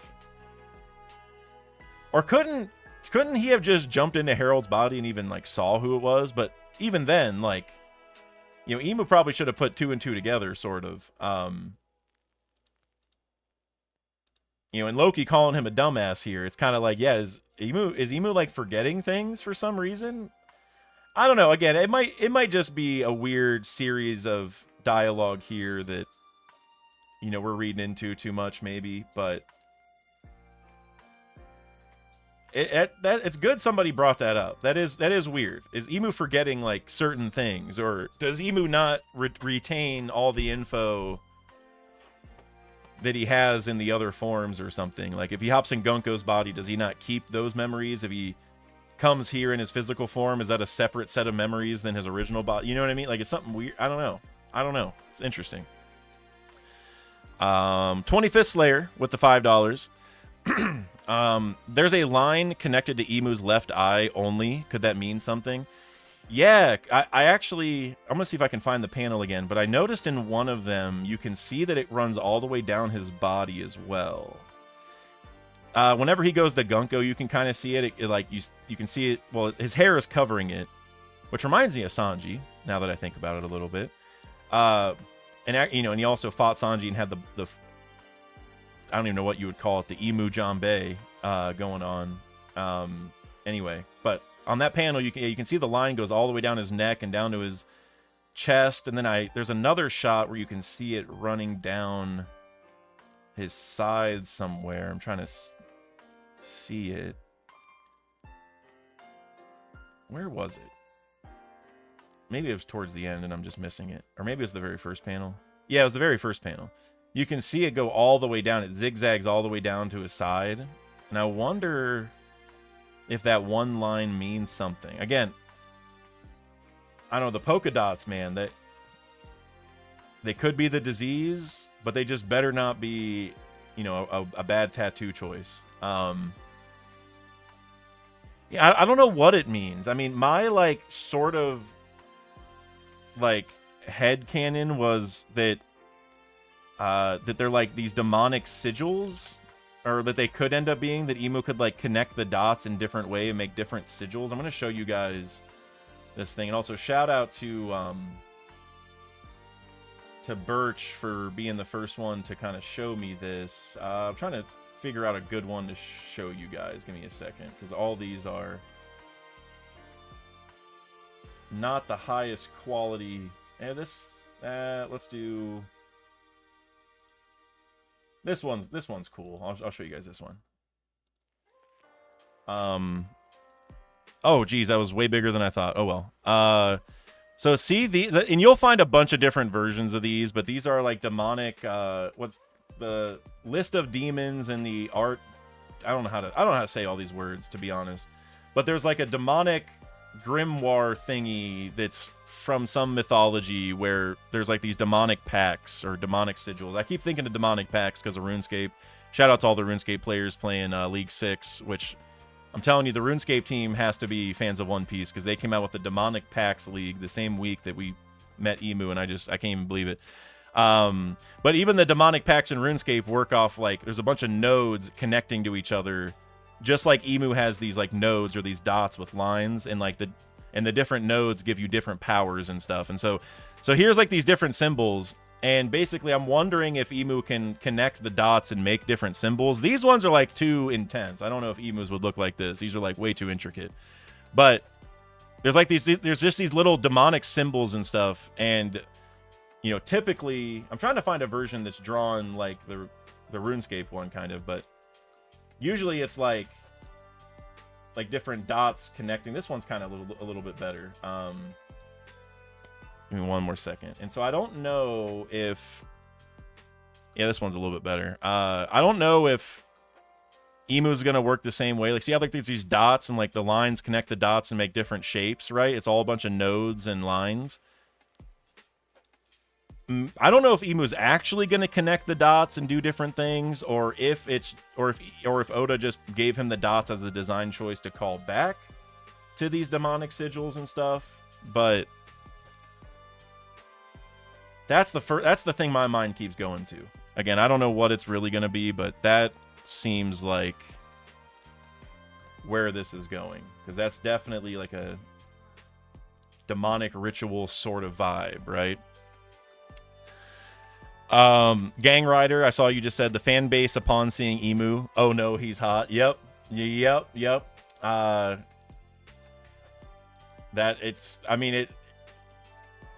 I like that Oda did it, honestly. And, you know, a lot of people were saying that Emu was going to be, like, in Lily's body, so he was going to be, like, a hot chick. But no, he's just a hot dude. And I feel like that's kind of cool. That's kind of cool. I like it. I like it more than him being in, like, Lily's body, for example, for sure. All right, where was I? John Stoops with the $2 super chat. Like the stream, y'all. Get it over 100. Oh, you know, where are we at? Let me do a quick refresh. And thank you, John. Guys, definitely listen to John. John knows what he's talking about. All right, John Stoops. Don't confuse John Stoops with the Stoop Kid. All right, John Stoops knows what he's talking about. And when he says like the stream, just trust him. Okay, I'm trying to refresh here and see how many I'm at, and it won't let me refresh because I don't know, it always freezes at about halfway through the stream. Let me check where we're at.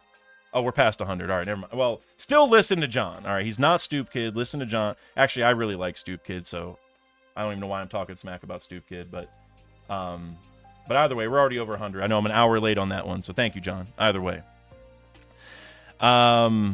Time Lord, you said Stoop Kid won't leave the stoop. But, you know, he eventually did. Shout out Stoop Kid. And actually, so I've been letting my cats out more recently outside, but they don't usually go very far. And I've been sort of in my head joking that they're basically like Stoop Kid because one cat will happily, Jeff will walk out. He will do whatever. But my other cats, they don't want to leave the stoop because they're scared. And so I've been thinking in my head that my cats are like the reincarnation of Stoop Kid. So yeah, actually, and he's one of my, well, maybe not my favorite Hey Arnold character, but that's one of my favorite Hey Arnold episodes is the Stoop Kid one. All right, where was I? Just did John Stoops. Vasil, Vlad, Ivanovici, one of my favorite names to say. For the £5 super chat. Sanji and Zoro got hell of a demote. got hella demoted by Emu from King of Hell to Peasant of Hell, from chef to ingredient, Kentucky Fried Wings of the Pirate King. Dude. Vlad, look, you're talking smack about my boys, but that was pretty damn funny, so I'll give you a pass. And honestly, you're kind of right. They got clapped. They got absolutely clapped. And honestly, Zoro's lucky that he only got shot, and Sanji's lucky that he only got kicked in the face. You know, all right, Sanji exploded, so Sanji got never mind, he got punished, but Zoro just got shot. So Zoro, you're lucky that you walked away with just that much damage. But yeah, it's not a good look, but it was also necessary for us to understand how strong Emu is, you know? So now we know how much more the crew has to grow. And I love that. Not that Zoro or Sanji have to necessarily be on Emu's level, right? Like this is going to be Luffy's opponent in the end. But getting clapped this hard is definitely a sign that they aren't strong enough yet, right? There's levels to this, and they've gone up a lot of levels, but there's still more levels to go, so... Yeah. They definitely don't look good. Here on, let me go back. What'd you say? Peasant of Hell, from chef to ingredient, the Kentucky Fried Wings of the Pirate King. The last part I really like. The Kentucky Fried Wings of the Pirate King.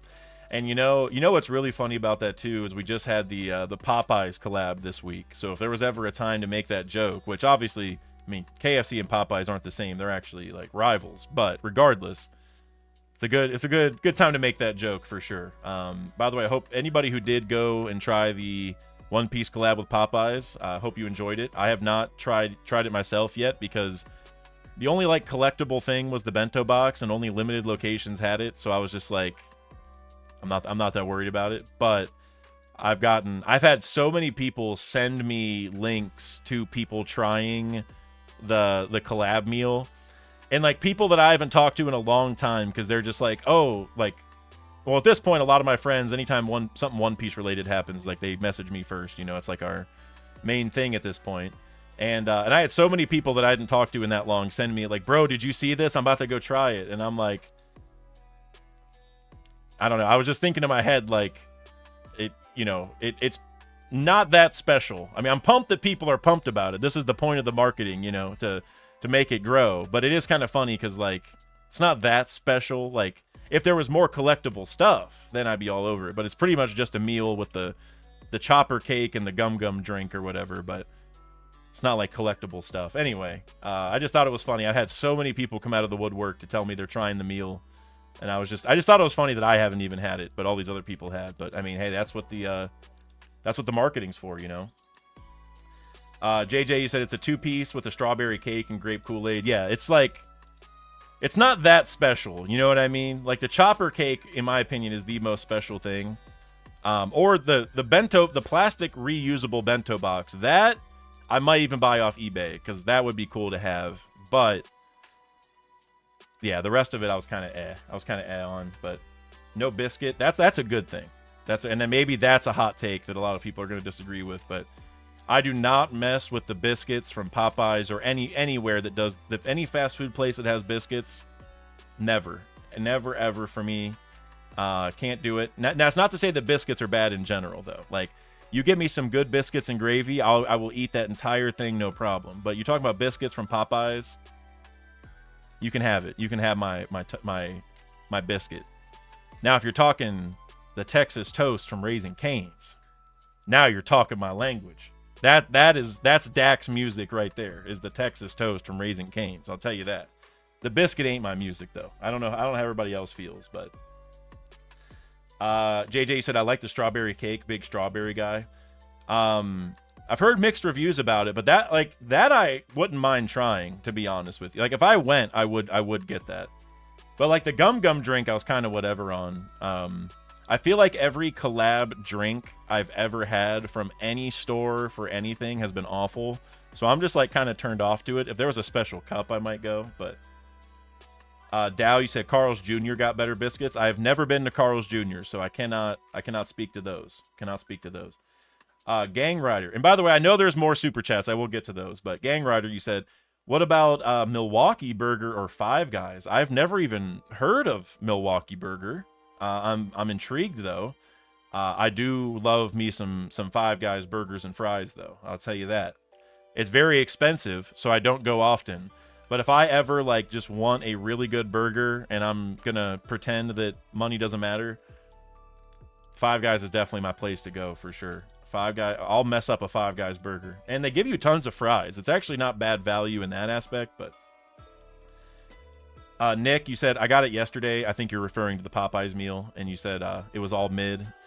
Every review I've seen has said it was mid. And like I said, like, it's not even like a One Piece thing or a Popeyes thing. It's just every collab meal, maybe it's just my opinion, but they all suck. Maybe one or two has had a good sauce or something, but most of them suck. So I was pumped they were doing it, but I wasn't even going to go and get it. Adam L, he said In-N-Out goated. I've only had it once and it was very, very good. Very good. And the price wasn't even that bad in my opinion, because I was in LA at the time, so it was kind of expensive, you know, because I was in LA. But in the context of everything else, how it's priced in LA, I didn't think it was even that bad. So yeah, big fan. All right, I'm gonna get back to the super chats just so I can get through these, because I'm an hour behind and I know I have a handful or a lot of them left. So let me get caught up here as fast as I can. Nick Ilvento with the membership for 21 months. Thank you, Nick. Emu's bombs look like the houses. Maki incarnate. His bomb? Oh, because they're like a homie, you mean? Oh, got you. Yeah. Okay. I was like looking back through the actual like explosion, but you mean like the fire thing with the face? Yeah, it's like, excuse me, it's like a homie, right? So I wonder it, and you know,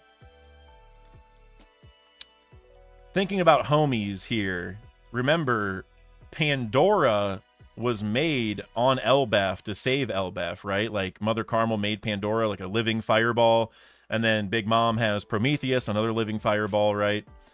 And so we've kind of seen that thing before, like living fire, and tied to Elbaf particularly. And so now we kind of see it again. Look, all I know is Mother Carmel and Big Mom, that has to come full circle this arc. The fact that Oda brought Emu here, and it's very similar to the Soul Fruit stuff. We got to get Mother Carmel and Big Mom figured out in this arc. And look, I brought this up in my prediction stream, but Big Mom pulling up soon makes a lot of sense. And it makes sense for the Soul stuff. It makes sense because Emu and the Gods Knights are here, and they probably know all about Mother Carmel and how Big Mom almost became, I think they said like a fleet admiral or an admiral for the Navy. Like Big Mom almost became under their thumb thanks to Mother Carmel, right? Like they know this.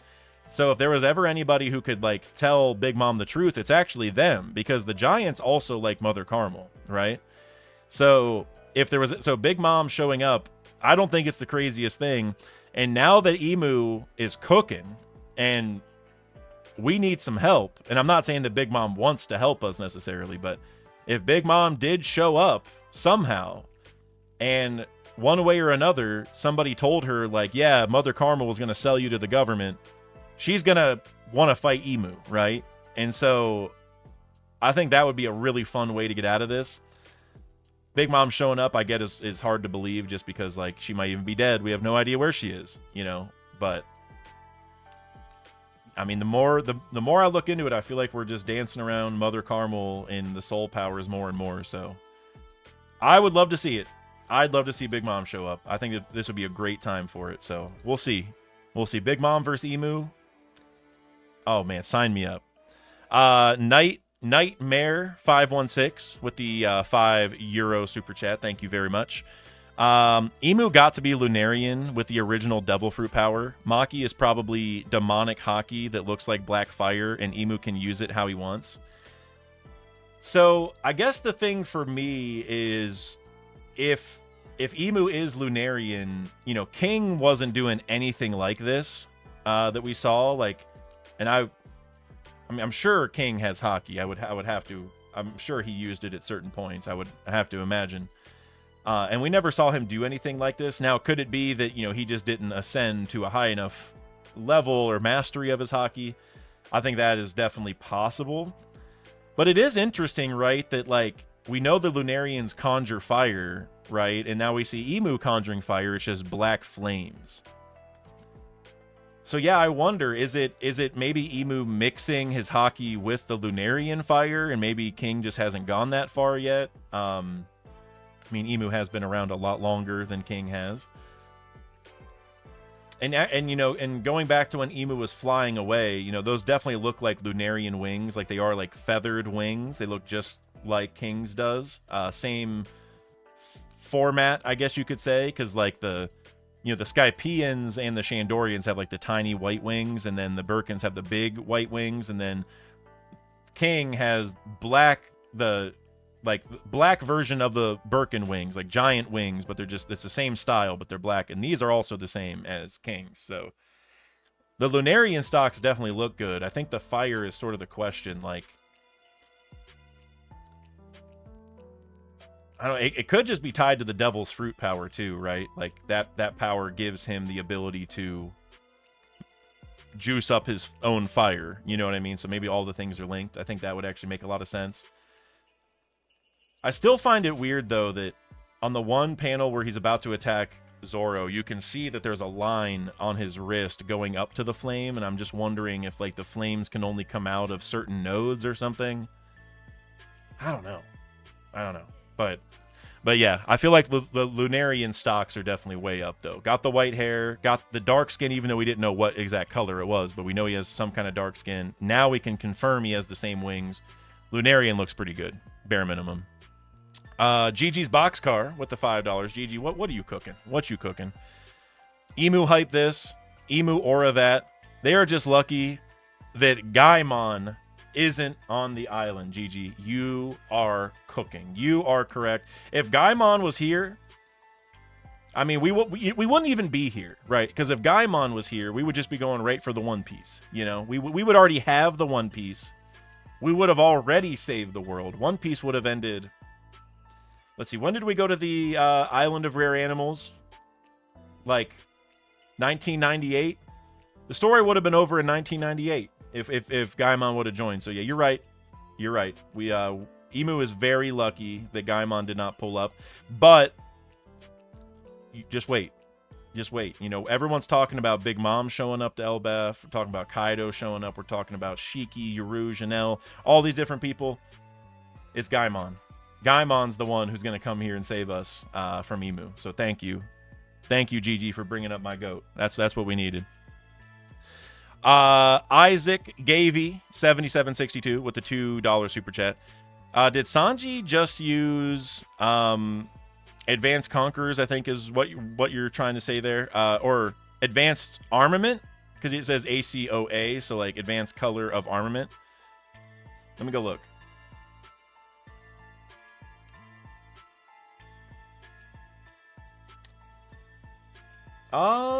I think it's kind of hard to tell. Because, like, he swings at him, and it looks like Emu put his foot up, but then on the next panel, his foot's down, and there's, like, a gap. So it does look like Advanced Armament. So I think that's what you're talking about. This little panel to the right where there's some space. But since we see the foot up before, I think Emu just put his foot down. So I'd say probably not. Not to say that Sanji can't do it by now, but I don't think that's necessarily what he's showing, but it is possible. I mean, it could also just be that Emu was using it, right? That Emu activated it and, like, didn't want Sanji to touch him, sort of thing. But no, that is a good catch, though. That panel to the right does kind of look like that's what happened, because you can still see the clash, like, sparks, I guess. So yeah.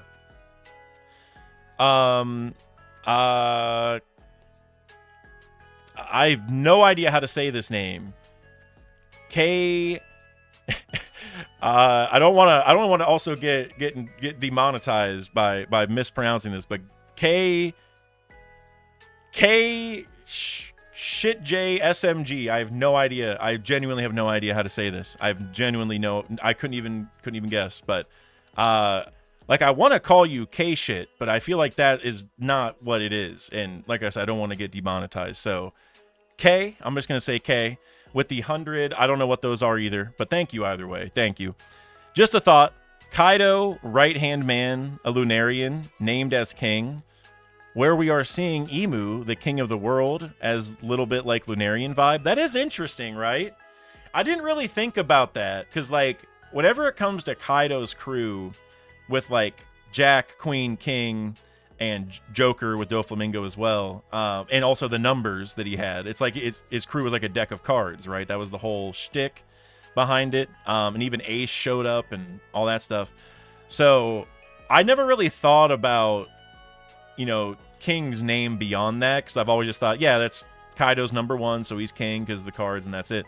But it is interesting that the only Lunarian that we know of, well, other than the Seraphim now, they don't really count, but the only real Lunarian that we know of is named King, and now the next Lunarian we met was the king of the world. That is interesting. That is like, I don't know if I would really call that foreshadowing, but you could maybe argue that. But that's either way, that's very cool. That is a cool little connection there. That Oda might have had that planned, you know, when he, at least when he was making the deck of cards, he's like, oh yeah, I'll make the king the only Lunarian, because then it'll be cooler later. You know, I feel like that's sort of Oda's thing. So that's a good catch. That's a good catch. And Kaido thought he was Joy Boy too, Dirty Otters. Good call. Good call. That's right. Well, King thought Kaido was Joy Boy, right? But even King bringing up Joy Boy, that is interesting too, because Joy Boy is the enemy of this Lunarian with Imu. And technically, Joy Boy was also King and Kaido's enemy. They just didn't know who the next Joy Boy was, sort of thing, right? Because, like, Luffy defeated Kaido and stuff. So, yeah, there is a little through line there, actually. That's pretty cool. That's pretty cool. JR Writer 203 with the $5. At Egghead, Jinbei was in the same room as the things Vegapunk had that grow back body parts. I'm thinking the Giants will be healed with that later. Good. Yeah, that's a good call. Like, whether it's like that specific sort of tech, because I remember, like, yeah, there's like brains and other organs and stuff in that room. I forgot about that. And the fact that Vegapunk's here and Lilith is here and Frankie, who repaired his own body, and Chopper's also here with all the expertise we got.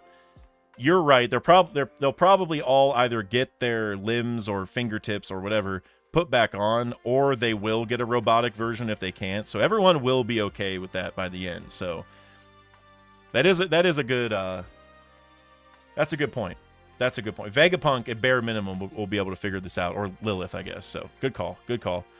Isaac Gavey, I saw you became a member. I don't know if there was a message attached. I don't see it here in Streamlabs, or actually, I don't think they do messages for whenever you first get a membership, right? I think. Well, either way, Isaac, I appreciate you. Thank you very much. Rapo96 with the £2. Be like Oda. Take your time. Deliver good videos. Thank you, Rapo. That's my mindset is that I want to get one video a week, but I also don't want to push that and make the videos suffer because I'm trying to meet that deadline. But yeah, I mean, no matter what, I'm gonna keep the videos, you know, at a really good, the same kind of quality. I'm just trying to find ways to do it more often. I do have some videos that aren't chapter related that I've been working on that'll help kind of string this together. But like I said, it's just after I got that strike, I've been kind of like, all right, now I was feeling really good about doing the chapter videos, and then Shueisha just came in. Or again, it might not even be them, because sometimes people like pretend to be them, or there's like other legal entities that are doing it on their behalf, and Shueisha didn't even really want them to. Like, I don't really know all the politics and logistics behind it, but yeah, hopefully it gets resolved, and then I can just keep going back to what I was doing. Hopefully, so we'll see. But yeah, no matter what, definitely gonna keep the quality up. But thank you, Repo. Seriously, appreciate you. Thank you, Mr. Bushido with the €2. You can see 490 scribbled in the space between Zoro and Emu. 490. Let me scroll up. 490. I don't see it anywhere, but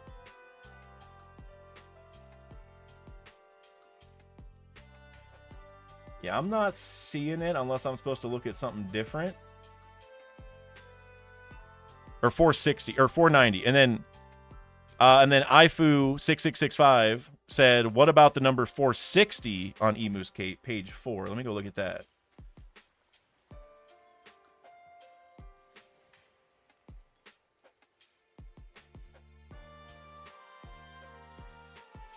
Unless I'm missing it, I don't see this either. I'm not seeing any numbers.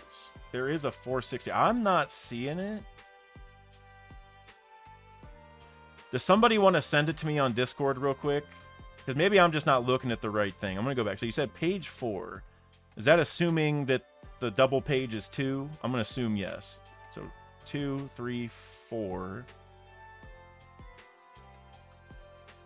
The only thing on this page that I think resembles 460 is... Are you talking about between, like, the one where Zoro is standing with his swords out, like, and Emu is standing over him but looking to the side? Is it that one? And it says slide, like Zoro just jumped into the scene. Is it that one? Because I am 99% sure that's just the way that the eyes of Emu's skull come through. I don't think that's a number. I think that's the skull, right? Like, I think it's just because, like, if you go back up, yeah, he has a skull at the top right. Like, they're in like a diagonal line, the skulls are, and one's at the top right, you know, like kind of by somewhat towards his waist. And so I think on that one, that's just the skull, and that's just the way it kind of looks. I think it just shined through weird. You know what I'm saying? Because you can see the scar above it. Like, you can see that line, that horizontal line. That's the scar. And then I think these are just the eyes of the skull.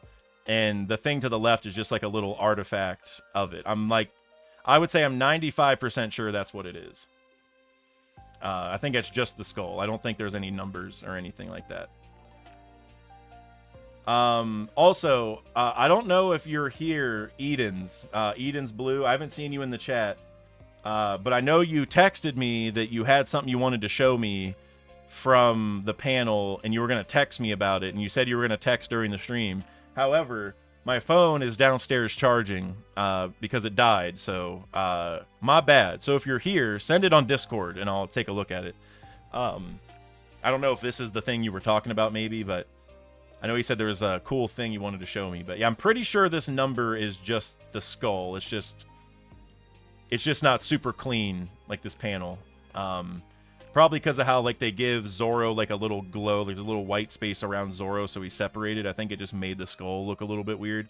But yeah, I don't think that's a number. I doubt it. But good catch either way, guys. I mean, that it definitely could have been something, but I can see why you would think it's like a number. But I think it's definitely the skull for sure. Where are we at? Rapo with the 2 pounds. You said Emu was wearing a Lucky Charm. Why? Is the Lucky Charm is it the ring? I feel like there's a lot of things that could be the Lucky Charm. Which one are you referring to? Because, like, there's the 2 big rings that are, like, one's hooked onto the belt and one's hooked on under the belt. But then there's also the donut with the dots on it that we talked about in regards to Enel? Yeah, Enel. And I also brought up Kid has a similar one. It's not the exact same, but very similar. Which one are you talking about? The necklace, the first panel. Oh, okay, let me go back and look. Necklace. I'm not seeing a necklace. Well, hold on. Let me go see another panel, because it looks like there's like a little, like, blur on his chest, and I don't think that's actually anything. I think that's just a artifact. I don't see anything in the other panels. Yeah, I don't see one anywhere else. So I don't think that's actually a necklace. I think that's just like a little... They just didn't clean the panel all the way, I guess, sort of. That, at least that's what I'm thinking. Yeah, I think it's chat, like, because remember, like, the way that TCB makes these, well, how everybody makes these chapters is, you know, they're taking the physical images and like digitizing them, sort of, right? And so like whenever they clean them up, sometimes it's not perfect, and I think that's what it is. I think that's just an artifact, if I had to guess, from them cleaning the panels up from the scans. Yeah, it does look like something though, like at first glance, but I think that's just not a perfect clean is all. I'm pretty sure. Jackie, you said, hey, how are you, Dax? I'm doing great, Jackie. Thank you very much. How are you doing? How are you? I hope... Actually, it looks like you're asking for info on the chapter. So I was about to say, hope you enjoyed the chapter, but if you haven't read it yet, then you're about to enjoy it. You definitely are. Let's see. Vasil, Vlad, Ivanovici with the 5 pounds. 1 out of 2. Speaking of King of Elbaf, I might know who will be the next one. You may remember the connection I made last chapter between Davy D. Jones, King David, and Usopp. Look up who was the king before David. You will not be disappointed, okay? I feel like there's going to be multiple King Davids, isn't there? Who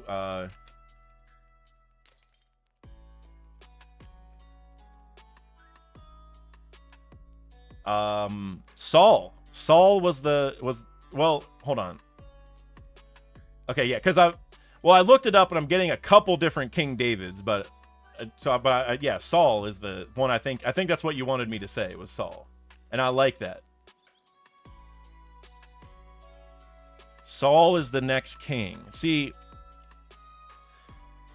I think that would be cool. My biggest problem is, like, Saul isn't even from Elbaf, and he's also, like, and maybe this would make him more fitting, but he's also not like an Elbaf giant, and so, because, like, Harold, like, yeah, he wanted to be different, but he was also like an Elbaf giant in the sense of, like, he was very strong, and he started his life going to different islands and doing typical, you know, pre-100 years ago Elbaf giant stuff. And honestly, I mean, Saul's going to be lucky to live, to be honest with you. But it would be cool. It would definitely be cool.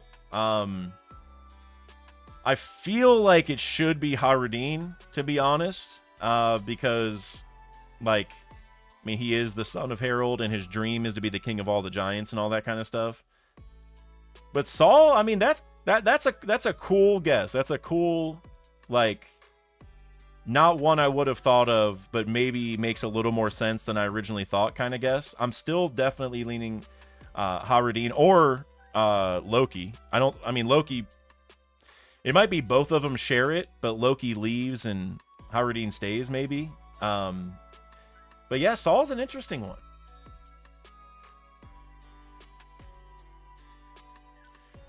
Like I said, it would be like, you know, he's a little bit like Harold, but he's not from Elbaf, and like, does that mean he absolutely can't? Well, we know that those elder guys definitely would not be okay with it, but those elder guys are super sus and probably shouldn't be making decisions for Elbaf anymore, you know? So maybe they will change. I don't know. The more I think about it, the more I kind of like it. I'm still leaning Haradin minimum because of his dream, but I mean, and Haradin's still pretty young for a giant, so maybe Saul does it for now or something. I don't know. That's a cool connection either way. I like that. Let's see. Terrible TJ with the $2. Emu Dots, his confirmed kills. Killmonger MCU. So are you saying that Emu gets another dot for every person he kills? Is that? And so here's the thing. Remember how I was bringing up the idea that Emu might be using other people's souls and, like, or using other people's hockey or whatever, and maybe like those different dots let him use different powers and stuff. It's honestly not the craziest thing to think that the people he kills become a dot, because what if the dot is how he accesses their hockey and stuff, right? Like that's how he taps into the power. He has to get another mark put on him somewhere that he can use. That's actually not the craziest thing I've ever heard. That's cool. That's cool, TJ, actually. The more I think about it, that actually kind of fits. He gets a new dot for every kill because then it's more power. It's like Moria Shadows in a way, but just different. That's actually, that wouldn't shock me. Figment 7682 with the $5 super chat. Thank you, Figment. Emu's omens resemble inverted halos to me. Yeah, that's a good way of thinking about it. Luffy may get a power-up when he gets the Sun God halos, traditional angel halos, to buff the Straw Hats. I do like the idea that it's like an evil halo in a way, right? It's like God is bestowing the halos upon his angels and powering them up, and that actually gets really... Wow, that actually becomes a lot more interesting when you consider the fact that the Seraphim are made with Lunarian DNA, and they're called the Seraphim, right? And that is like... Aren't they like God's top angels or something like that, the Seraphim? Which Seraphim is like the plural version because they're called seraphs normally, right? But they're like top tier angel, the highest order of angels in Christian angelology. So yeah, actually that is pretty crazy, isn't it? That the Seraphim are named that, and now here a Lunarian is bestowing these halos. It's like we're definitely dancing around the same sort of thing. That is cool. I didn't really think of that, but yeah, it's like an evil halo, and it's just God bestowing his angels or whatever with more power. I like that. I like that. As far as Luffy getting his own version of these, or like a positive version, a Sun God halo thing, I mean, I would not rule it out at this point, especially once Luffy sees this. I could see Luffy grabbing one of these omens and then turning it rubber, and it's some special Sun God related one. I think that'd be cool.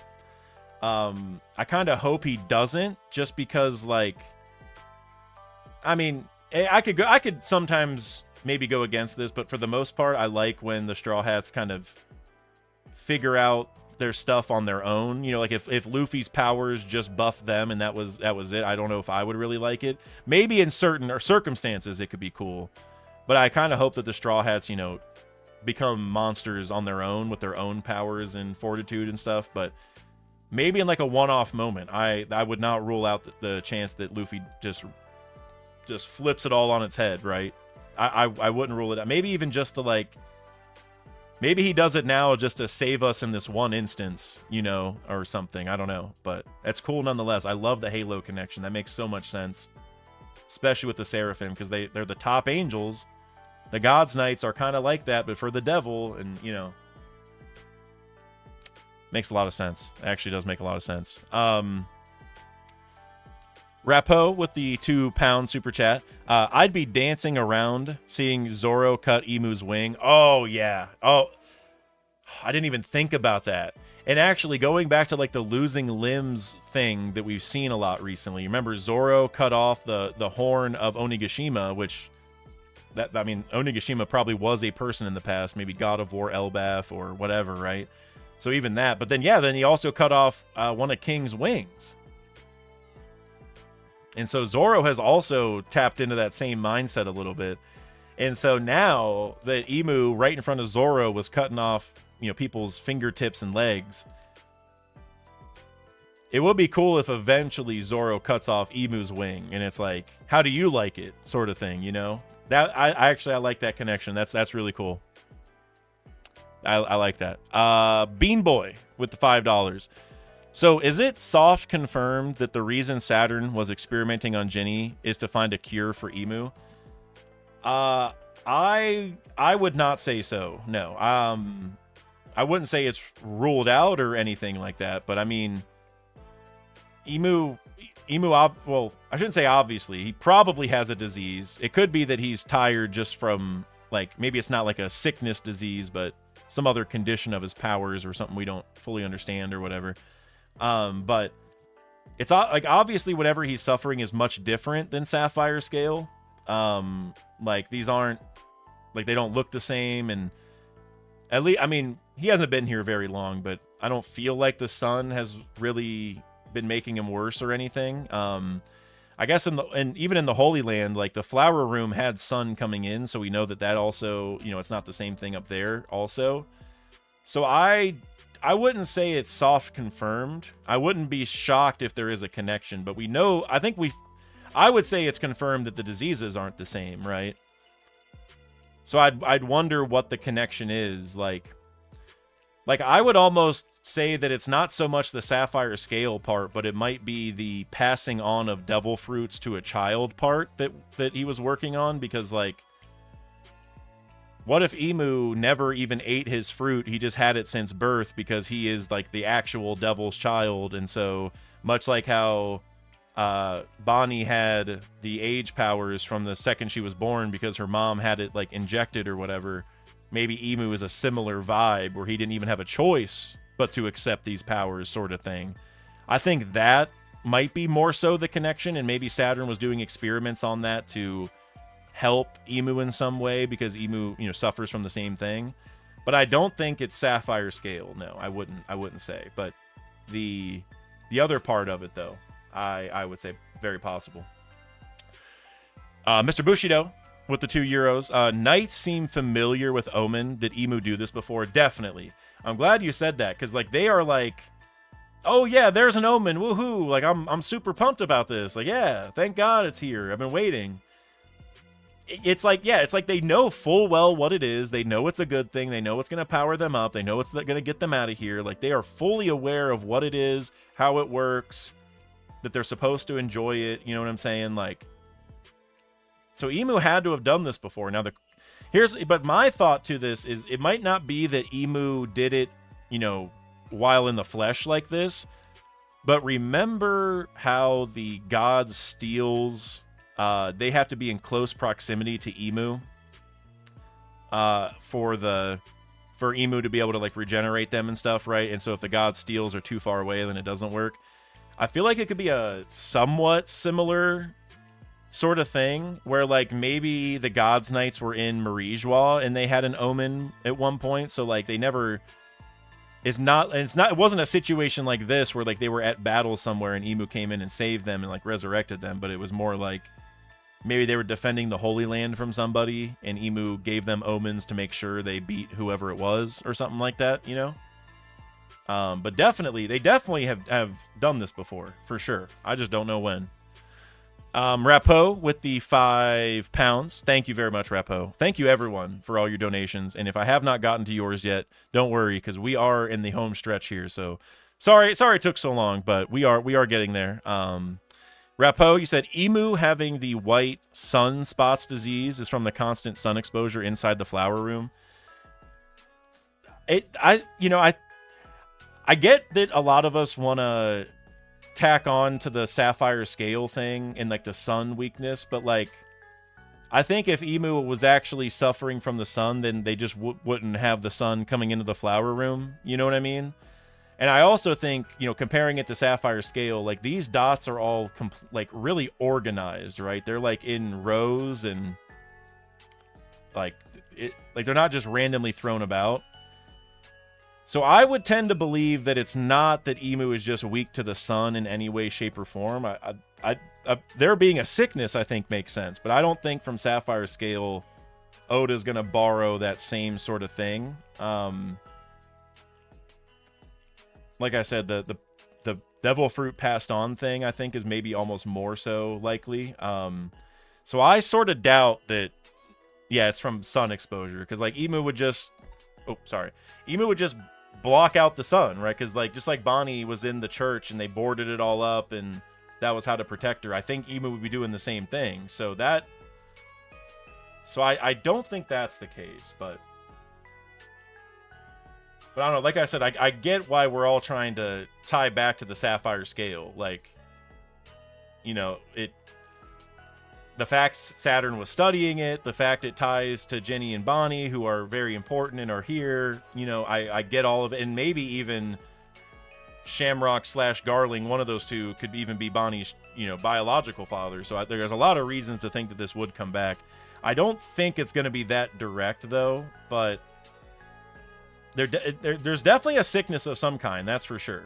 I don't think it's going to be a sun weakness, but I don't know. I wouldn't be shocked if Saturn's experiments tied into it somehow, though, for sure.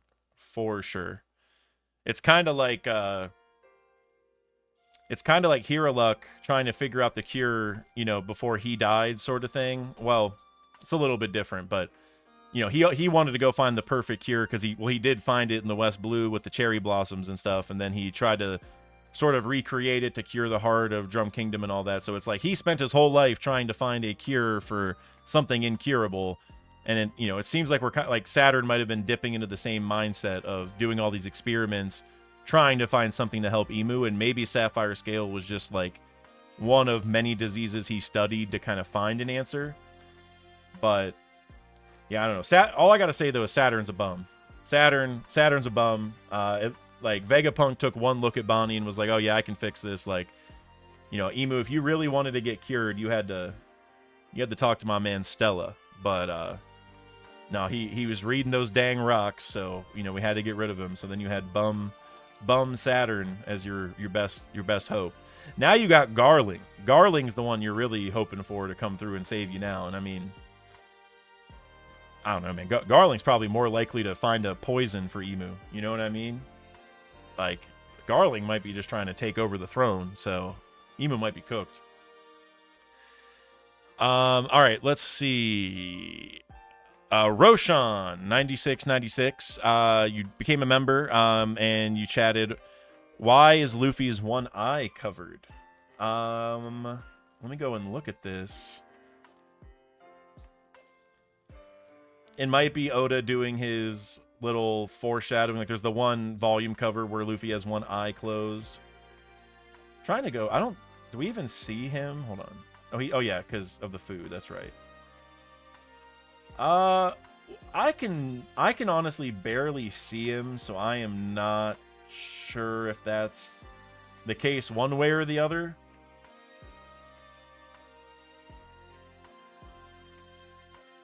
Yeah, I can barely tell. I can honestly barely tell.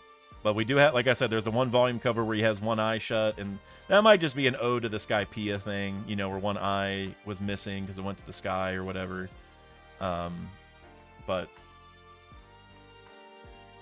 Rapo, you said there's one volume cover where Usopp's long nose hides Luffy eye. Yep, that too. There's a lot of little foreshadows throughout the story of like one of Luffy's eyes being covered. Again, I don't know if that's just tying back to like the Skypiea stuff because of the maps, or if it's foreshadowing that Luffy's going to lose an eye. But like I said, I sort of doubt that Luffy will, just because of the marketing. And I don't know if that's really the best answer, but to me, that's the biggest reason why Luffy's design won't substantially change. Like during the time skip, he got a scar over his chest. Like, that's one thing. But like his face changing dramatically, I feel like that's... I mean, we're getting close to the end of the story, so maybe it's a little more realistic, but for marketing purposes, it's a little bit harder, you know? But, I mean, he also did it for Zoro, where one eye had to be closed, so... But that was also a long time ago, so I don't know. But we'll see. I mean, if there was a time for Luffy to lose an eye, now is probably the time. Adam L. with the $5 super chat. Late to the party. Much love. Much love to you as well, brother. Definitely approaching Sabaody levels of scaled. I completely agree with you, and I love it. Straw Hats need major power-ups via time skip. Popeye Box was mid, LOL. Yeah, like I said, every food reviewer I've watched and every person I've talked to who's actually gotten the meal said it was mid, because it's like the new food is not even that good. I mean, maybe the chopper cake is okay, but it's not like, I mean, it's just the chicken. You know, if you like Popeyes, you're gonna like the meal. If you don't like Popeyes, you're not gonna like it. It's whatever. But yeah, the Straw Hats do need major power-ups, and I mean, via a time skip, I mean, it's hard to see a time skip occurring now, right?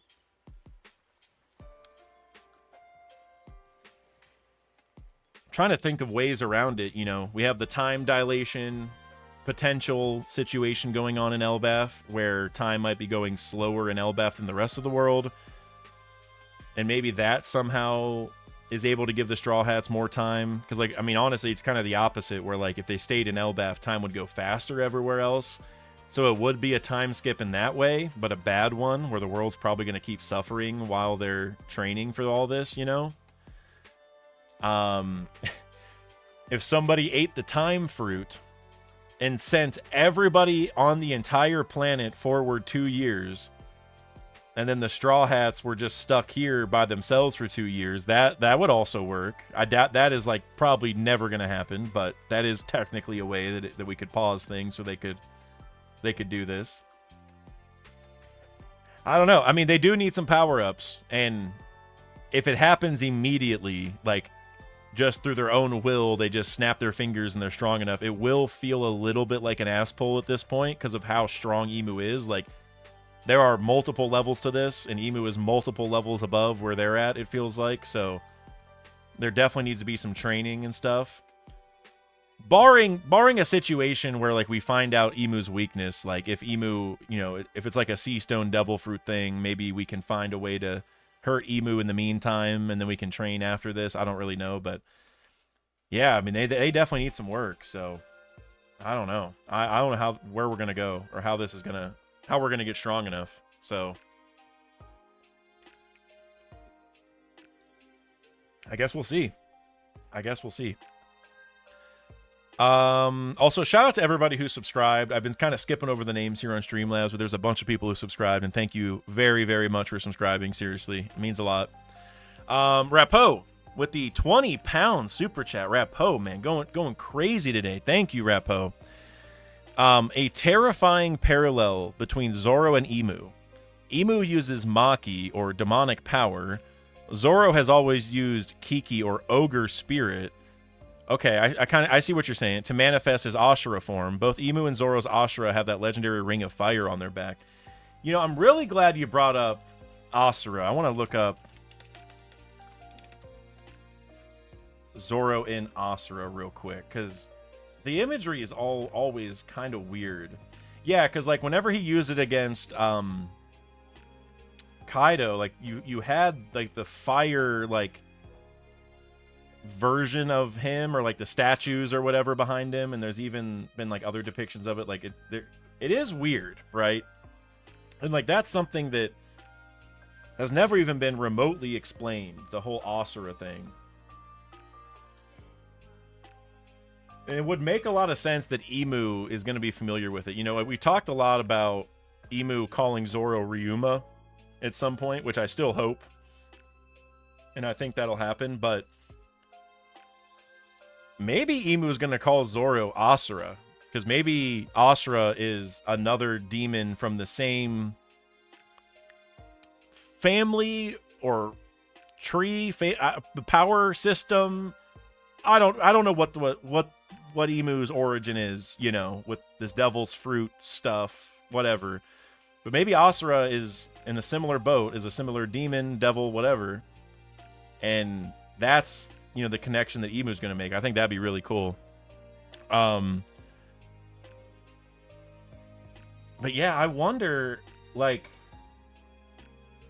kind of like you're talking here, how, you know, Emu uses like this demonic power, and Zoro uses, you know, you called it Kiki or ogre spirit here, you know, whatever you want to call Asura, or, you know, whatever. There's got to be a connection, right? Like,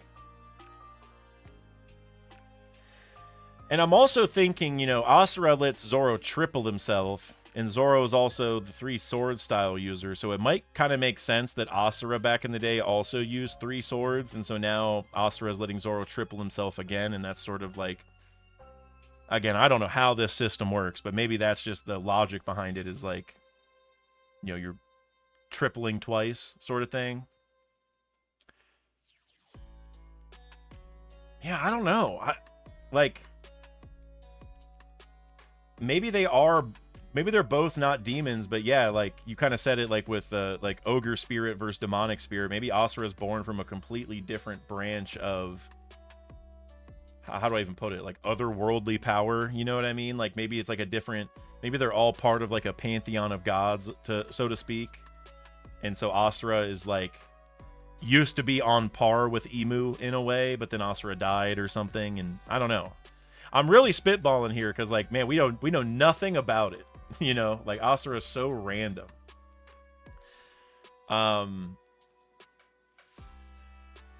Let's see. Doron,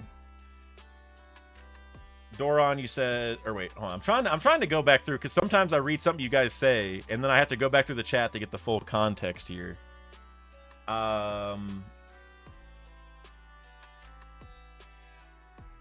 said 9 swords, right? Yeah. If there are multiple Joy Boys, maybe there are multiple Kings of Hell. Exactly. That's exactly what I'm getting at. Like maybe Asura is currently the actual King of Hell, and this was always meant to be where Zoro is, you know, his like earthly body. I don't even know what the right way to put it is. So maybe, yeah, I don't know. I feel like we could go any number of ways.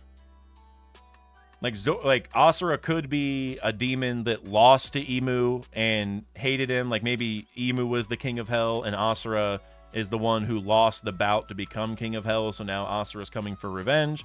I could see that Asura just is the King of Hell and Emu is just a completely different thing. Like, because Emu maybe never even went to Hell because they just never died, you know, because they've been living forever. So maybe like they don't even know each other.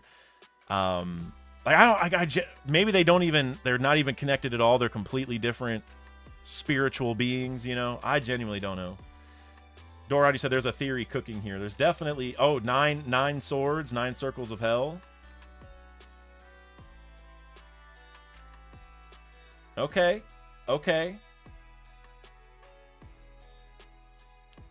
Rapo, you said we have a plethora of willpower of sorts to say Haki, Maki, Kiki. Yeah, I wonder if we're going to start learning that there's different types of will. I don't know if that's the right way to put it, but like, yeah, like your Haki can manifest in different forms depending on like your just disposition in a way, or maybe your origins, or maybe your inherited will sort of changes it. Like if you inherited the will of a demon, then you have Maki. If you inherited the will of, you know, or maybe if you just are like a normal person without an inherited will, or you inherited a will from just another person, then you have Haki, and maybe there's other ones. I don't know, man. The Omen, the Omen / Maki stuff has completely changed everything. The Omen, like, it's genuinely one of the most surprising things for me. Like, not that Emu has something like this, or that Emu used something like this to power them up, but just that it ties to Haki, where it's like that it also can be read as Maki. That's like a demonic aura, and you know, and I don't know, it's so weird. It's so weird to me. So I don't know. I love the idea that it ties to Asura, though. I'm fully on that. 100%. Mr. Bushido with the €5. Where are the knights going? Lilith makes Nami a cyborg arm, but it has flesh, so it doesn't change her design. It's also a callback to Luke Skywalker. Hold on, wait.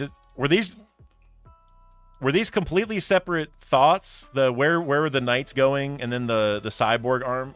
Were those supposed to be connected? Like, were you implying that the knights are heading over to cut Nami's arm off? Because I don't think that's the case, but I'm gonna assume that they're separate. As far as the cyborg arm for Nami, I mean, it's just my preference. I'm not saying it's not gonna happen, but I don't want it to happen, nor do I think it will, because I just kind of similar to Luffy. Like, I don't know if Oda really wants to dramatically change the Straw Hats designs at this point.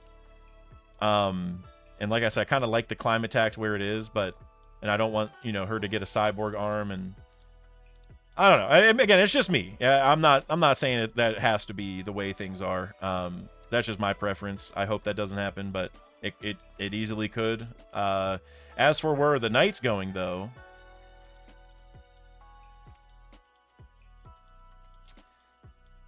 that's a good question, because Summers went off into a different direction than Emu.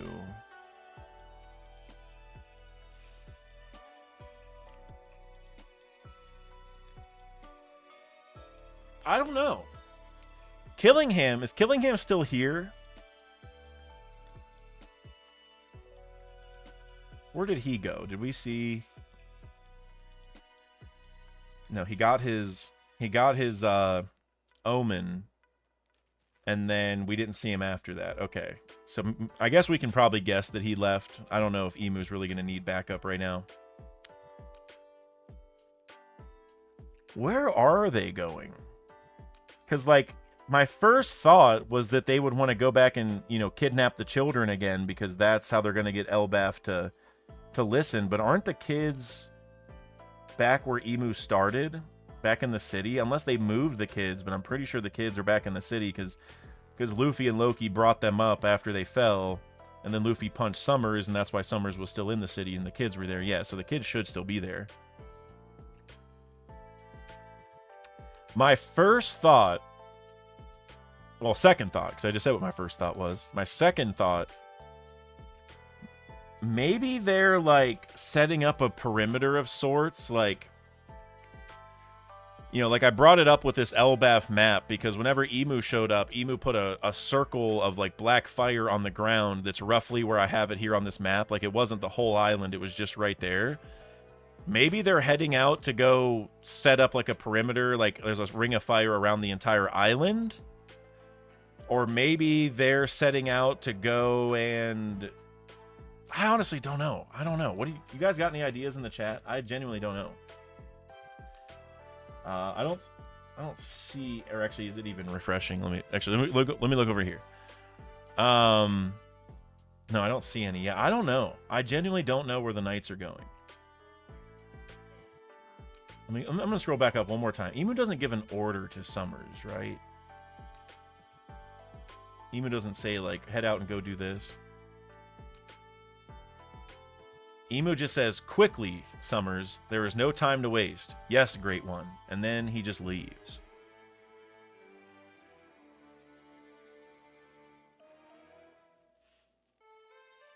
I don't know. I don't know. Maybe, maybe, like, they're gonna make a whole pentagram circle around the entire island and then Domi Reversi everybody at once or something? I really don't know. I'm sort of lost on that one. I don't know. Eli, you said maybe something about getting away because the boat is gone. It could, well, yeah, I guess it could be that, because, like, maybe, because even though the kids are back where Summers was, they had to go get another boat first. So maybe that's what he did. He went to go get a boat, and then they're going to get the kids back and do the same plan. That might work. That might be it. That might be it. Isaac Gavey with the $2 super chat. Did Sanji... Oh, wait. Didn't I answer this one earlier? Or did I jump up and reread this? Oh, yeah. No, you said it a couple hours ago. I did answer it, but maybe... It took me forever, so you thought I missed it or something, which I apologize for taking so long. That is my bad. But when I answered it, I basically just said it does look like it in the one panel, but I think it's just that Emu moved his foot like he... Because you can see the foot block it, and then there's space in between in the next panel, but I think it's just the way he moved his foot sort of thing. So I don't think so. But that's not to say that Sanji can't use it. I feel like he probably should figure it out. Rapo with the $5 super chat.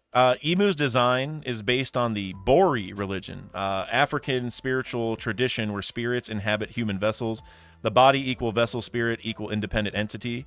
I'm gonna look this up. I've never heard of this in my life, so give me 1 second.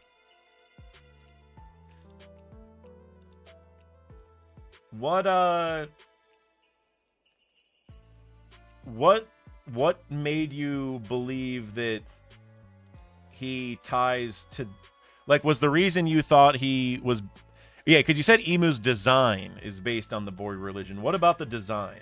Because, like, I mean, I don't know if I'm looking at the right stuff, so, you know, maybe I'm not looking at the right evidence, but I'm not seeing any similarities when I'll look up Bori religion clothing, maybe? I don't know. I'm not really seeing any similarities per se. Well, I guess I guess some of the people I'm seeing here have like a lot of piercings and stuff, or like dots all over. Like, not all of them. It's only a couple people that I'm seeing have that. But maybe that's what you're talking about, like these different dots. Like even, some of them even have like a band with a bunch of dots on their head. Maybe that's what you're getting at. That I can kind of see a little bit. It kind of reminds me of Emu's belt a little bit, and obviously Emu has the dots all over their body, but maybe that's what you're referring to. You said the dots. Yeah, okay. Yeah, no, that is interesting. I mean, at least for me, it's not enough for me to say like definitively that's a connection, but the fact that they are also, hold on, let me get the answer back here.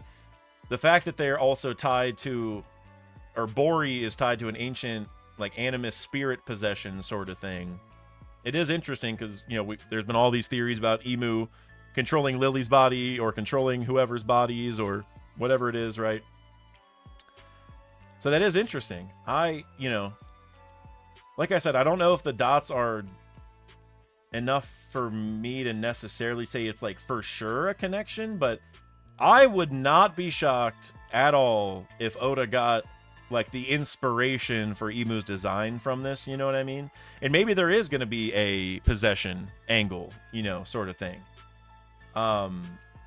And maybe it's just because of the results I'm seeing, because whenever I looked up like Bori religion clothing, it's only like a couple of the people have these piercings, like not everybody does, or the garments that have the dots, it's like both, like they just have dots all over them, but it's only a couple of them. So maybe it's like a certain sect of the Bori religion that does that. Oh, it definitely is, because now that I'm looking at the results more, it's like it's there's a bunch of different branches of it, and so this one, the Bori Hausa, it looks like that one has the dots and the piercings. It's specifically that one, apparently, because there's multiple variations, as there are for like every religion. So I guess, you know, that should be obvious, I suppose. Huh, that is actually really interesting. And doesn't hold on, doesn't Joy Boy come from something like adjacent to this? That, like, because there was a Joy Boy in real life, right? Or Jayabaya, wasn't that it?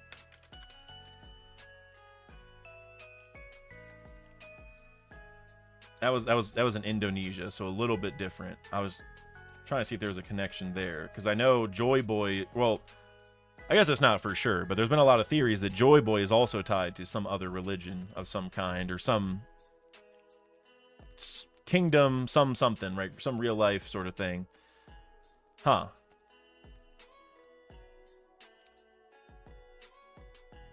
Time Lord, you said, Dak, I think you might have skipped my and a couple other super chats. I'm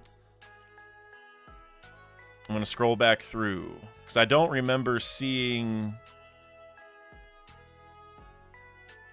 any from you. I don't think.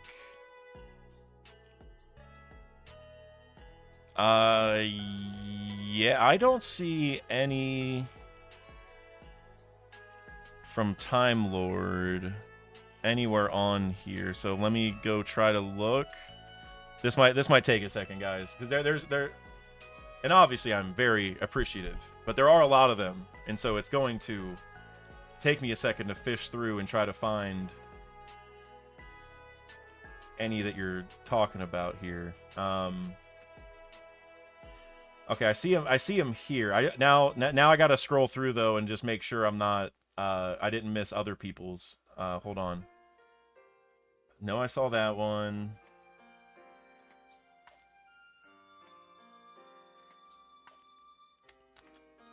I think it's just this section of them. I don't know why they aren't here. They're only, I have to go into my YouTube studio and go to my donation section to find them there. They're not here on Streamlabs, or, well, I refreshed the stream, but I can't find them on the like regular YouTube. I think I got that one.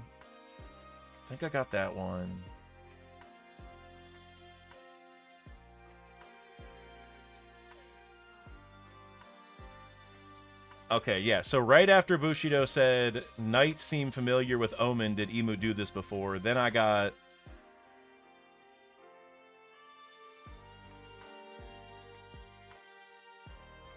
I think it's just you. I think Time Lord. Who else did I miss? Is there anybody? I know I still have one from Bushido. Yeah, I know I have one from Bushido still. And then Brandon King, I see yours. I don't know why it didn't show up on Streamlabs. I read that one. Read that one. Okay, I think it's just you, Brandon King, which I don't know why YouTube hates Brandon King. That's blasphemous to diss my boy Time Lord. So YouTube, I don't know what that's about. YouTube, we got to have a talk. You can't be leaving out my boy Time Lord like that. You said might have just been me. I know Bushido said you missed one, which is why I said that. Got you. Yeah, I know Bushido's most recent one I haven't read yet. Want to make sure I get to yours. Thank you for letting me know. I really appreciate that. And sorry it took a second. Yeah, I think it's just you, and I have no idea why that happened. But either way, let's go ahead and get to yours right now. Would Shock Willie work on the Gods Knights or Emu? Okay, that I'd never even thought about at all. And I don't know if Shock Willie is the right way to pronounce it, by the way, in case any of you were laughing. I have no idea. Isn't it like Shock? Doesn't it like, because it's like German, right? So it's like Shock Willie, I think is more how he says it. Says it. I have no idea. But that's a good question. I think it would.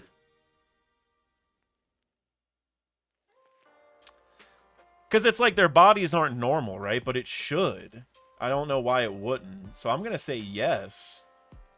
But their body, like, because even for Big Mom, right? Like, her body's supposed to be indestructible. It's kind of like the opposite situation where, like, she just doesn't get hurt by anything, but he was able to bypass that. So it could be the same thing here, but in a reverse way where, you know, he's able to bypass their kind of regeneration and weird bodies and stuff by using his awakening.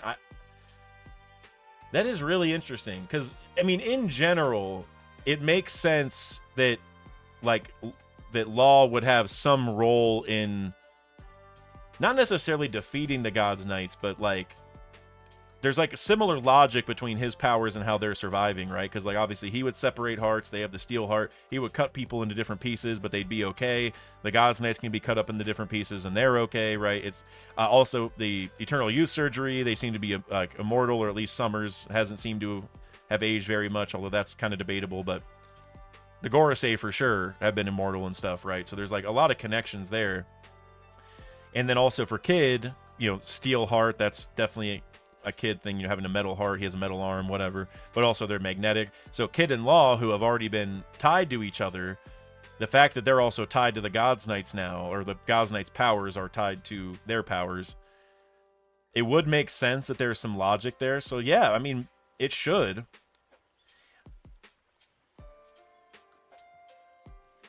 I mean, all of the different awakening techniques should work for Law.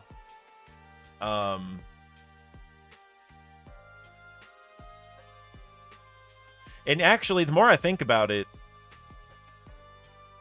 Harold lost to a giant lightning strike. Now, I always got to throw the caveat that it's not just the lightning strike, but, you know, I mean, Harold did die with, you know, getting hit by a bolt of lightning and a hammer, but regardless. And then Summers' abilities deactivated when Luffy punched him with a lightning punch. So any kind of shock attack should be, like, super effective against them. So yeah, Law should cook them. Law and Kid should both cook them, actually. Plumed Black Hat, you said, I hate Law's attack moveset. They're so random and annoying. They are, but it's mainly because, like, he's using all the operating tools, right? Like, anything you'd have in the operating room, like, you would have, like, a defibrillator, which is why he can shock people.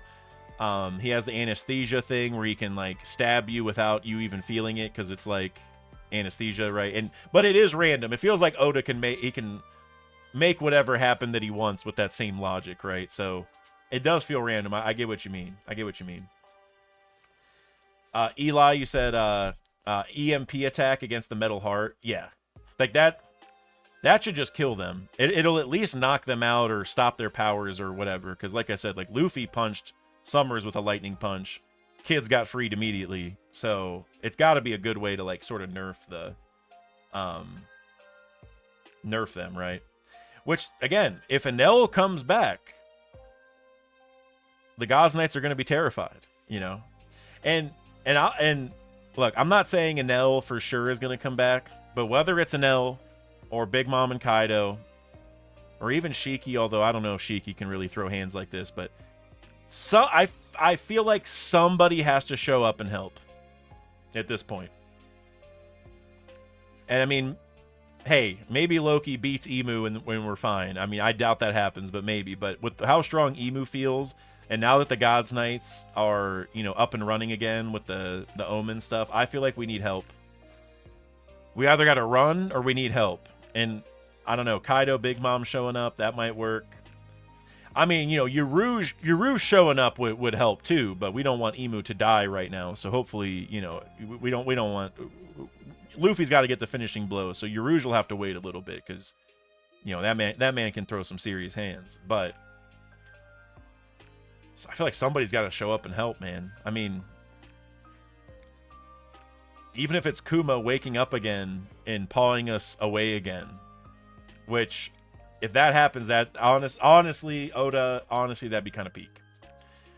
If Kuma woke up and sent us away again, and then we got to come back to Elbaf,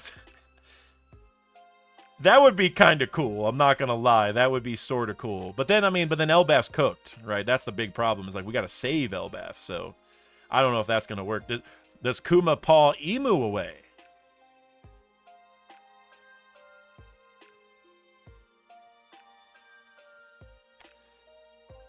That might be the most likely way out of this. Kuma paws Emu away.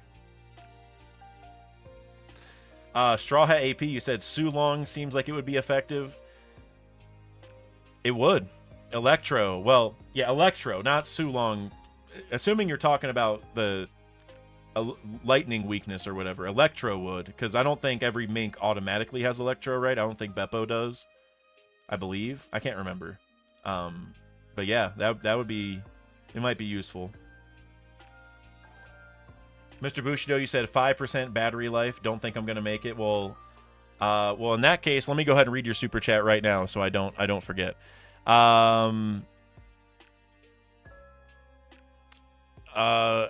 Okay, you have a couple here.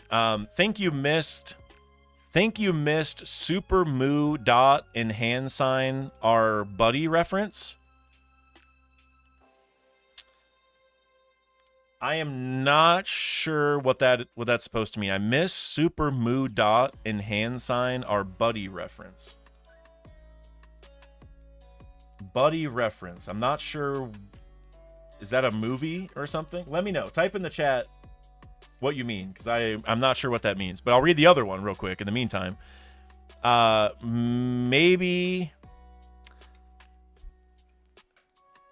Maybe you can like people's comments to keep track. Oh, as far as the super chats, well, it's impossible for me to do that because like on the YouTube chat, like the chat, it goes too fast to where the super chats aren't there anymore. And so I can't use the YouTube chat to base any of this off of because 90% of the super chats are just gone because like the chat isn't infinite, at least for me. I don't know if maybe I have a setting on, but it's not infinite, so I can't do that. So what I do is I'm on Streamlabs and I can click them on Streamlabs and they'll gray out. And so I did that as I went up. But for some reason Time Lords just wasn't here. And so then that messed me up because I'm like, well, if Time Lords isn't here, did I miss like 10 other ones that are out here? But yeah, it's not easy to keep up on just because, like I said, like the stream chat. And also it freezes for me all the time, so I got to refresh, and then the chat just gets deleted. So I can't, unfortunately. I try to heart them whenever it's like a smaller stream. I do that because it's a lot easier to just stay up to date, and it's, you know, then I can make sure I get them all. But for the most part, during these streams, because I react and then I look at the chat, a lot of them are just gone. You know, like I can't even see them anymore. So I don't know. It's I got to figure it out. All right, did you type You said missed a super about Emu being a buddy. A Buddha. Okay. Buddha. I will go and do a control F for Buddha. I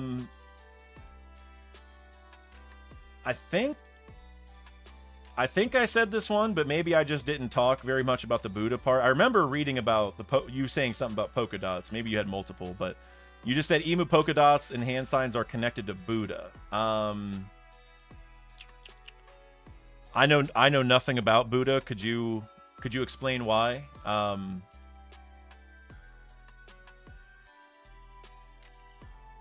It's kind of like the other religion. The Bori one. Maybe, but it's kind of like with Oda. Like, there's obviously Christianity tied here. So it's like, I think Oda's just throwing a bunch of religion references here, but I don't. Is it the okay emoji? Is that because he has his fingers in a circle, like he just hit a 3-ball, like the Cavs are gonna do against the Raptors tomorrow? Hopefully, is that what you're talking about? The okay emoji. Vitarka Mudra hand signs, Repo says.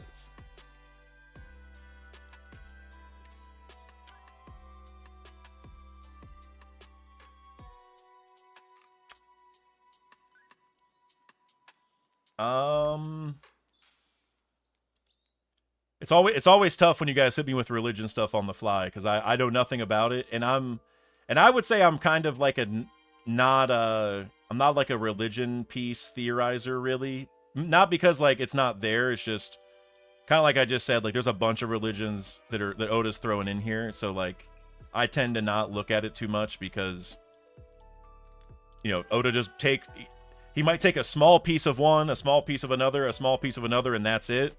And it doesn't mean that any of it's going anywhere, So I tend to not really think about it, so I know nothing about any of this.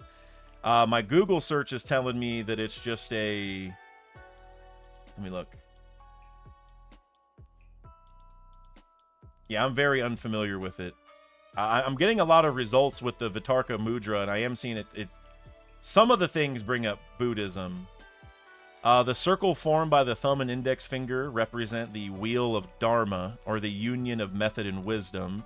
It symbolizes the intellectual pursuit of Buddhist teachings. Okay, because is that this hand symbol that Buddha has in that in his famous statue? Hold on. Ah, okay. Oh, okay, not all of them, but this one does. Okay. Yeah, because some of the statues are different, where his hands are just in his lap or wherever. But this one does have he's doing the hand sign thing. Interesting. Yeah, I mean, Oda's definitely throwing a lot of religion references here, for sure. The Nick Young emote, that's hilarious. That's hilarious. Cavs all the way, baby. Colin, my guy, Colin, you ready?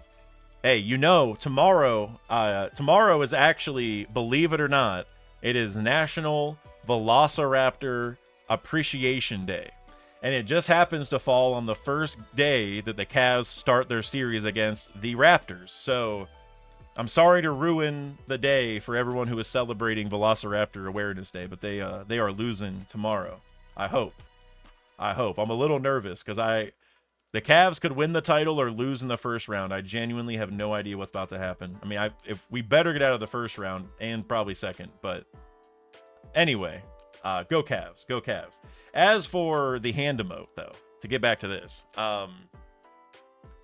yeah, like I said, we're tying to a bunch of religions here. So I wouldn't be shocked if both of you guys are right. But I would also, and I'm not even saying you guys were doing this, but I would caution anybody to read too much into it, as far as oh, Emu ties to this religion, and in this religion this happens, so that means that Emu's going to do this. Because it's just, Oda loves to take 10 different, dip all 10 toes into different mythologies, and he never dips the whole foot into any of them. That's sort of Oda's thing. So I wouldn't read too much into any of them, but I definitely think you're right. The hand sign is At least from what I'm seeing. You know, I'm not the expert at all on this stuff, but it does look like the hand sign is definitely a Buddha reference. That seems for sure. And I would not be shocked if the Bori Hausa, whatever it was, that the piercings and the markings, the dots they have tie to Emu as well. I would not be shocked. Very cool. I really like that.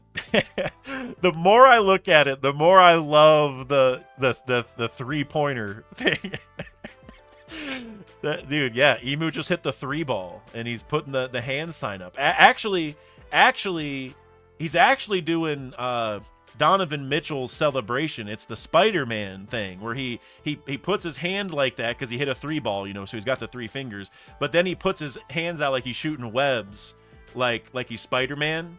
And Emu's doing the same thing. So Emu is a fan of Donovan Mitchell and the Cleveland Cavaliers. That is actually canon. That's crazy. That's crazy.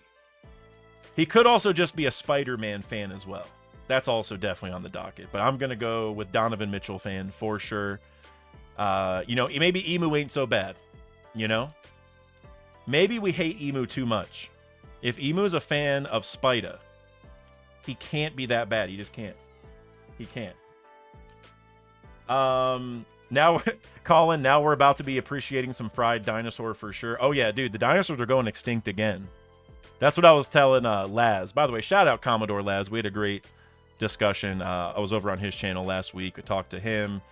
JD Legend, Brago showed up. King Recon was there. Great discussion. Go check out that video if you want. Or it's like a stream VOD or whatever on his channel. But love Laz. But he is a Raptors fan. So we're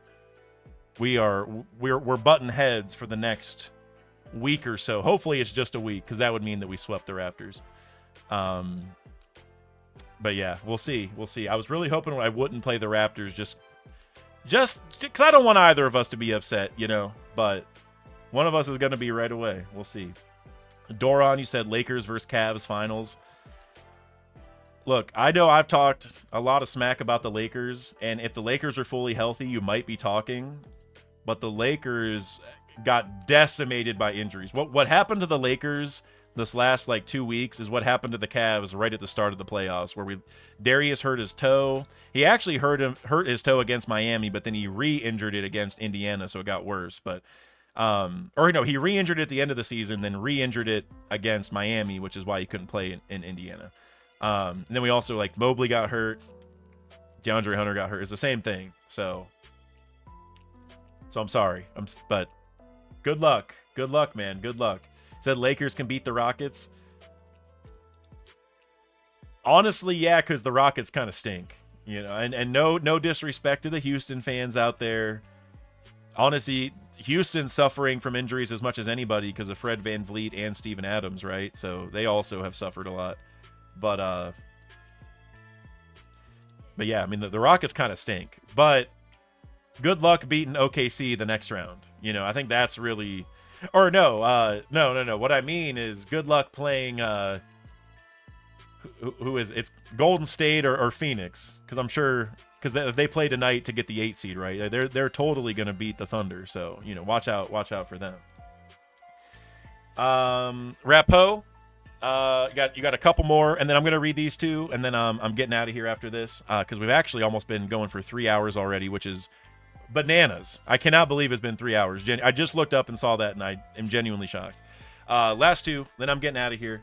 Although I might, just FYI, I might have a prediction stream on Sunday. I'll probably do that no matter what. But like I said, I'm still kind of debating the main channel video because of the strike, so we'll see. But these two, then I'm getting out of here. So thank you guys. Anyway, Rapo with the £2 super chat. Will Emu's yokai form be based on guinea fowl? Who is guinea fowl? Now I gotta look this up too. It's just a bird? Guinea fowl are families of birds native to Africa. Oh, because he's got dots all over him. Oh, that now I get it. Now, yeah, see, that's what I was talking about earlier. You know, I wouldn't with all the religion stuff. I wouldn't take it too far, but I mean, honestly, this isn't the craziest thing. I mean, maybe a guinea fowl in particular, but like a bird of some kind, I actually think that'd be very cool. But yeah, like this isn't, that's not where I would go. But honestly, this bird looks kind of sick though. Hold on, let me show you guys. Can I show you that one? Okay, this one's got to work, right? Hopefully. I'm trying to drag it over. This bird is pretty cool. I ain't gonna lie. Look at this thing. That's emu. And I'm not saying it's an emu like EMU. I'm saying that's IMU right here. Emu. IMU. That bird is pretty cool though. I ain't gonna lie to you. That's a pretty cool bird. I'm a big, not a huge bird guy, but birds are definitely up there in terms of my animal tier list for sure. Cats might be at the very top, and I'm not talking about just like apex predator. I'm talking, well, that's a factor too, to be honest with you, because cats are way up there. But I don't know, cats. Ever since I got Bella last summer, well, I mean, I've always loved cats and had them, but ever since I got Bella, I've been brainwashed into being a huge cat fan. But birds are way up there too. I love bird watching, even though I don't do it in the way that you're supposed to do it, where you get the binoculars and you go out and you sit and wait till the cool birds show up. I am a bird watcher in the sense of if I see a cool bird when I'm walking around, I stop and watch it until it leaves. And I'm going to tell you guys a little story. Not going to give you all the details though, because you do not want all the details. But I was walking my dogs home last week, and literally 5 feet away from me, a vulture dropped down and started eating a dead animal. I will save you the details on the animal because it's kind of sad. But it started eating a dead animal not even 5 feet from me and my dogs. And me and my dogs looked at it like the vulture was as big as my dogs. You know what I'm saying? This thing was huge. And it landed right next to us. And I'm just like, guys, we gotta go. Like, I know vultures eat dead stuff. They're probably not a threat, but this thing landed 5 feet from us. Like, he's sending a message that he doesn't want us near his meal. You know what I mean? We're gonna get out of here. And oh my God, I was like, I wasn't like scared, but I was definitely like not expecting it. You know what I mean? Like I was a little shocked. It did look awesome though. I gotta say, like part of me was scared and like, all right, dogs, clearly this bird does not want us here. Let's get away. But then part of me was like, Dak, you got to take a picture, man. Look at this thing. This thing is, he put his wings out too. Cause like we didn't walk away right away, and he put his wings out real big to like make himself look scary. And I was like, I'm out of here. Yeah. I'm out of here. And that's my first time seeing a vulture up close, but I have seen them several times because I live on a busy road, not like super busy, but moderately busy. And so there's a lot of roadkill, unfortunately. And I've definitely seen vultures multiple at the same site. There's like a dead deer where I saw a lot of them. So I've seen them. I know they're here and they hang out here because we live near a busy road. So they're getting free meals and stuff. But when that one landed next to us, like when I was walking home, cause I assume he thought like me or my dogs were going to take the creature, right? So he could eat it. It was crazy stuff. It was crazy stuff. Eli, your strategy was effective, sir. That is exactly how I felt. I was like, message received, message heard, message complied with, it was terrifying. Not terrifying is not the right word, just awe-inspiring, shocking, something like that. Rapo, this is the last super chat for today, and before I read it, just thank you all very much for your generosity today. I mean, I feel every week that you guys are just, so generous and kind and everything, and support the channel like crazy, and it seriously means a lot. But today has been especially crazy. Like, genuinely, this has to be the most super chats I've ever had ever. So, seriously, thank you guys so much. I can't thank you enough. Final one for today, Rapo for £5. Emu was also a pirate in the same era with Joy Boy, and the mark he carries, now tied to the world government, was originally his own pirate symbol. I definitely 100% agree with the last part. As far as him being a pirate, I'm a little 50-50 just because of the definition of a pirate. Because we heard that Joy Boy was the first pirate. And so that sort of tells me that like pirate is a construct by the government or by the powers that be, right? So did he call himself a pirate? Maybe not. Did other people call him a pirate? Maybe not. But was he effectively one?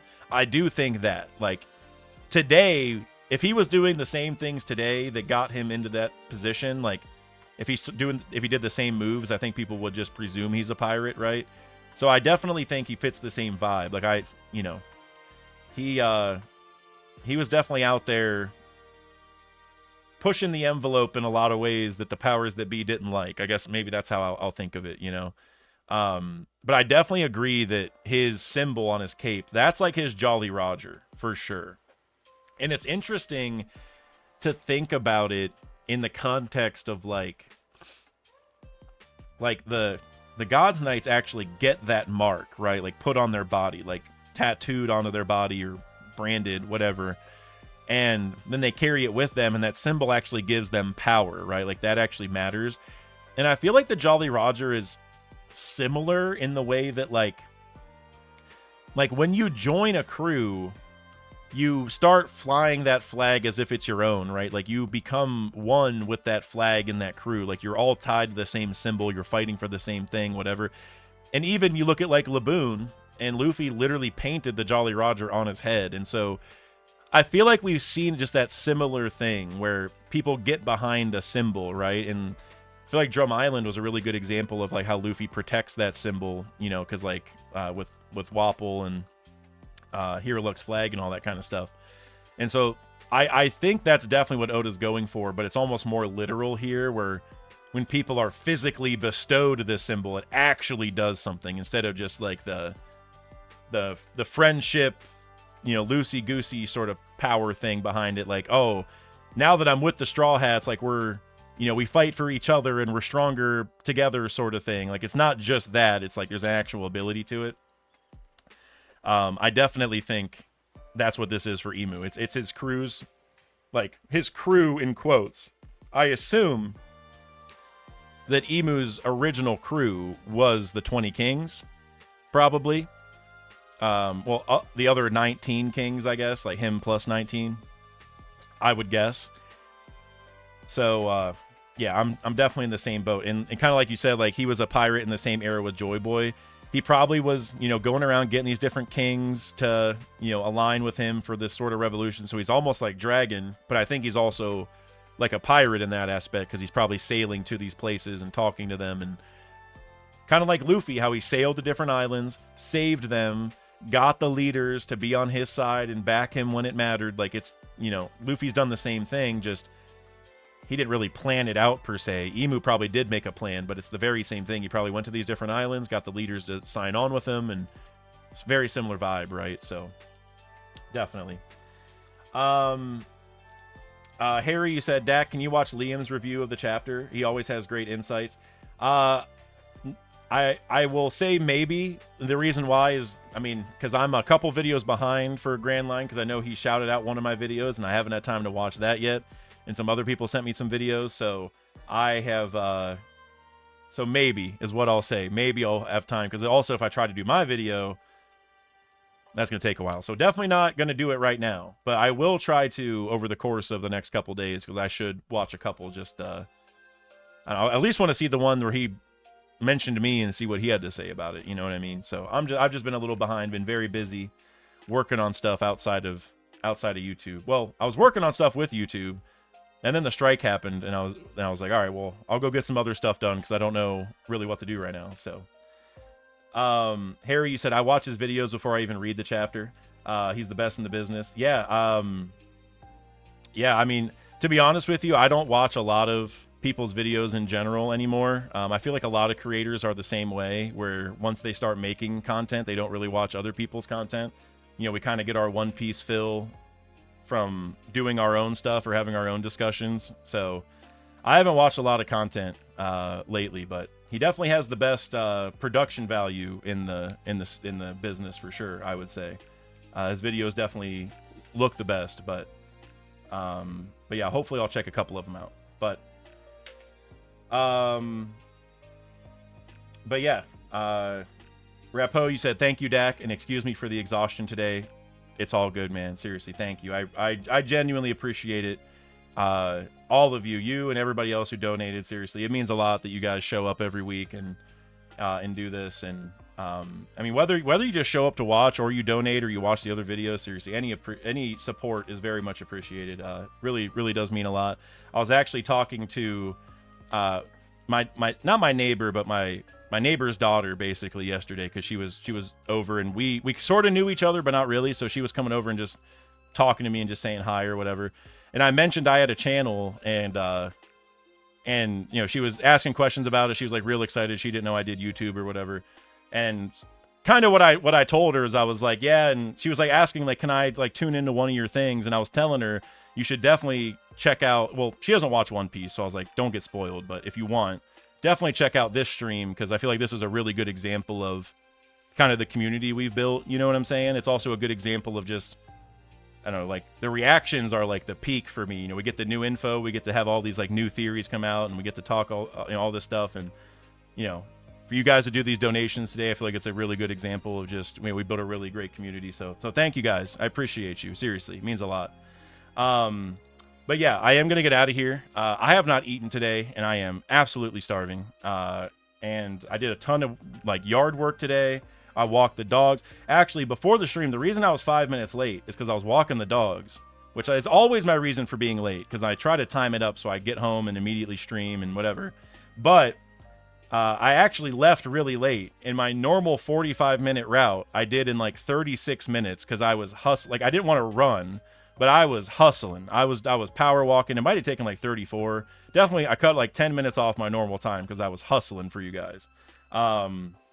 And so my bad on being late, but either way, I was hustling on the walk with the dogs, the 2 miles or 2.5, whatever it is.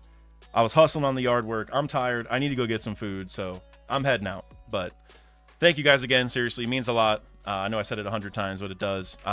And make sure if you want to tune in on Sunday afternoon-ish, I should have a prediction stream. Or wait. Yeah, it'll be Sunday because the Cavs play tomorrow, not Sunday. So I'll probably have a little prediction stream. We can hang out for a little bit, get some predictions in for the next chapter, and just chat a little bit, talk about some theories that came up, you know, since the last chapter and everything. So should be Sunday evening. Again, I'm still 50-50 on a video, so don't hold your breath on that. Hopefully, like, what is it, like 6 days from now, hopefully that strike gets cleared, and then I can be all good for 1181 and beyond. So thank you guys. I appreciate you. I'm heading out for real this time. So thank you.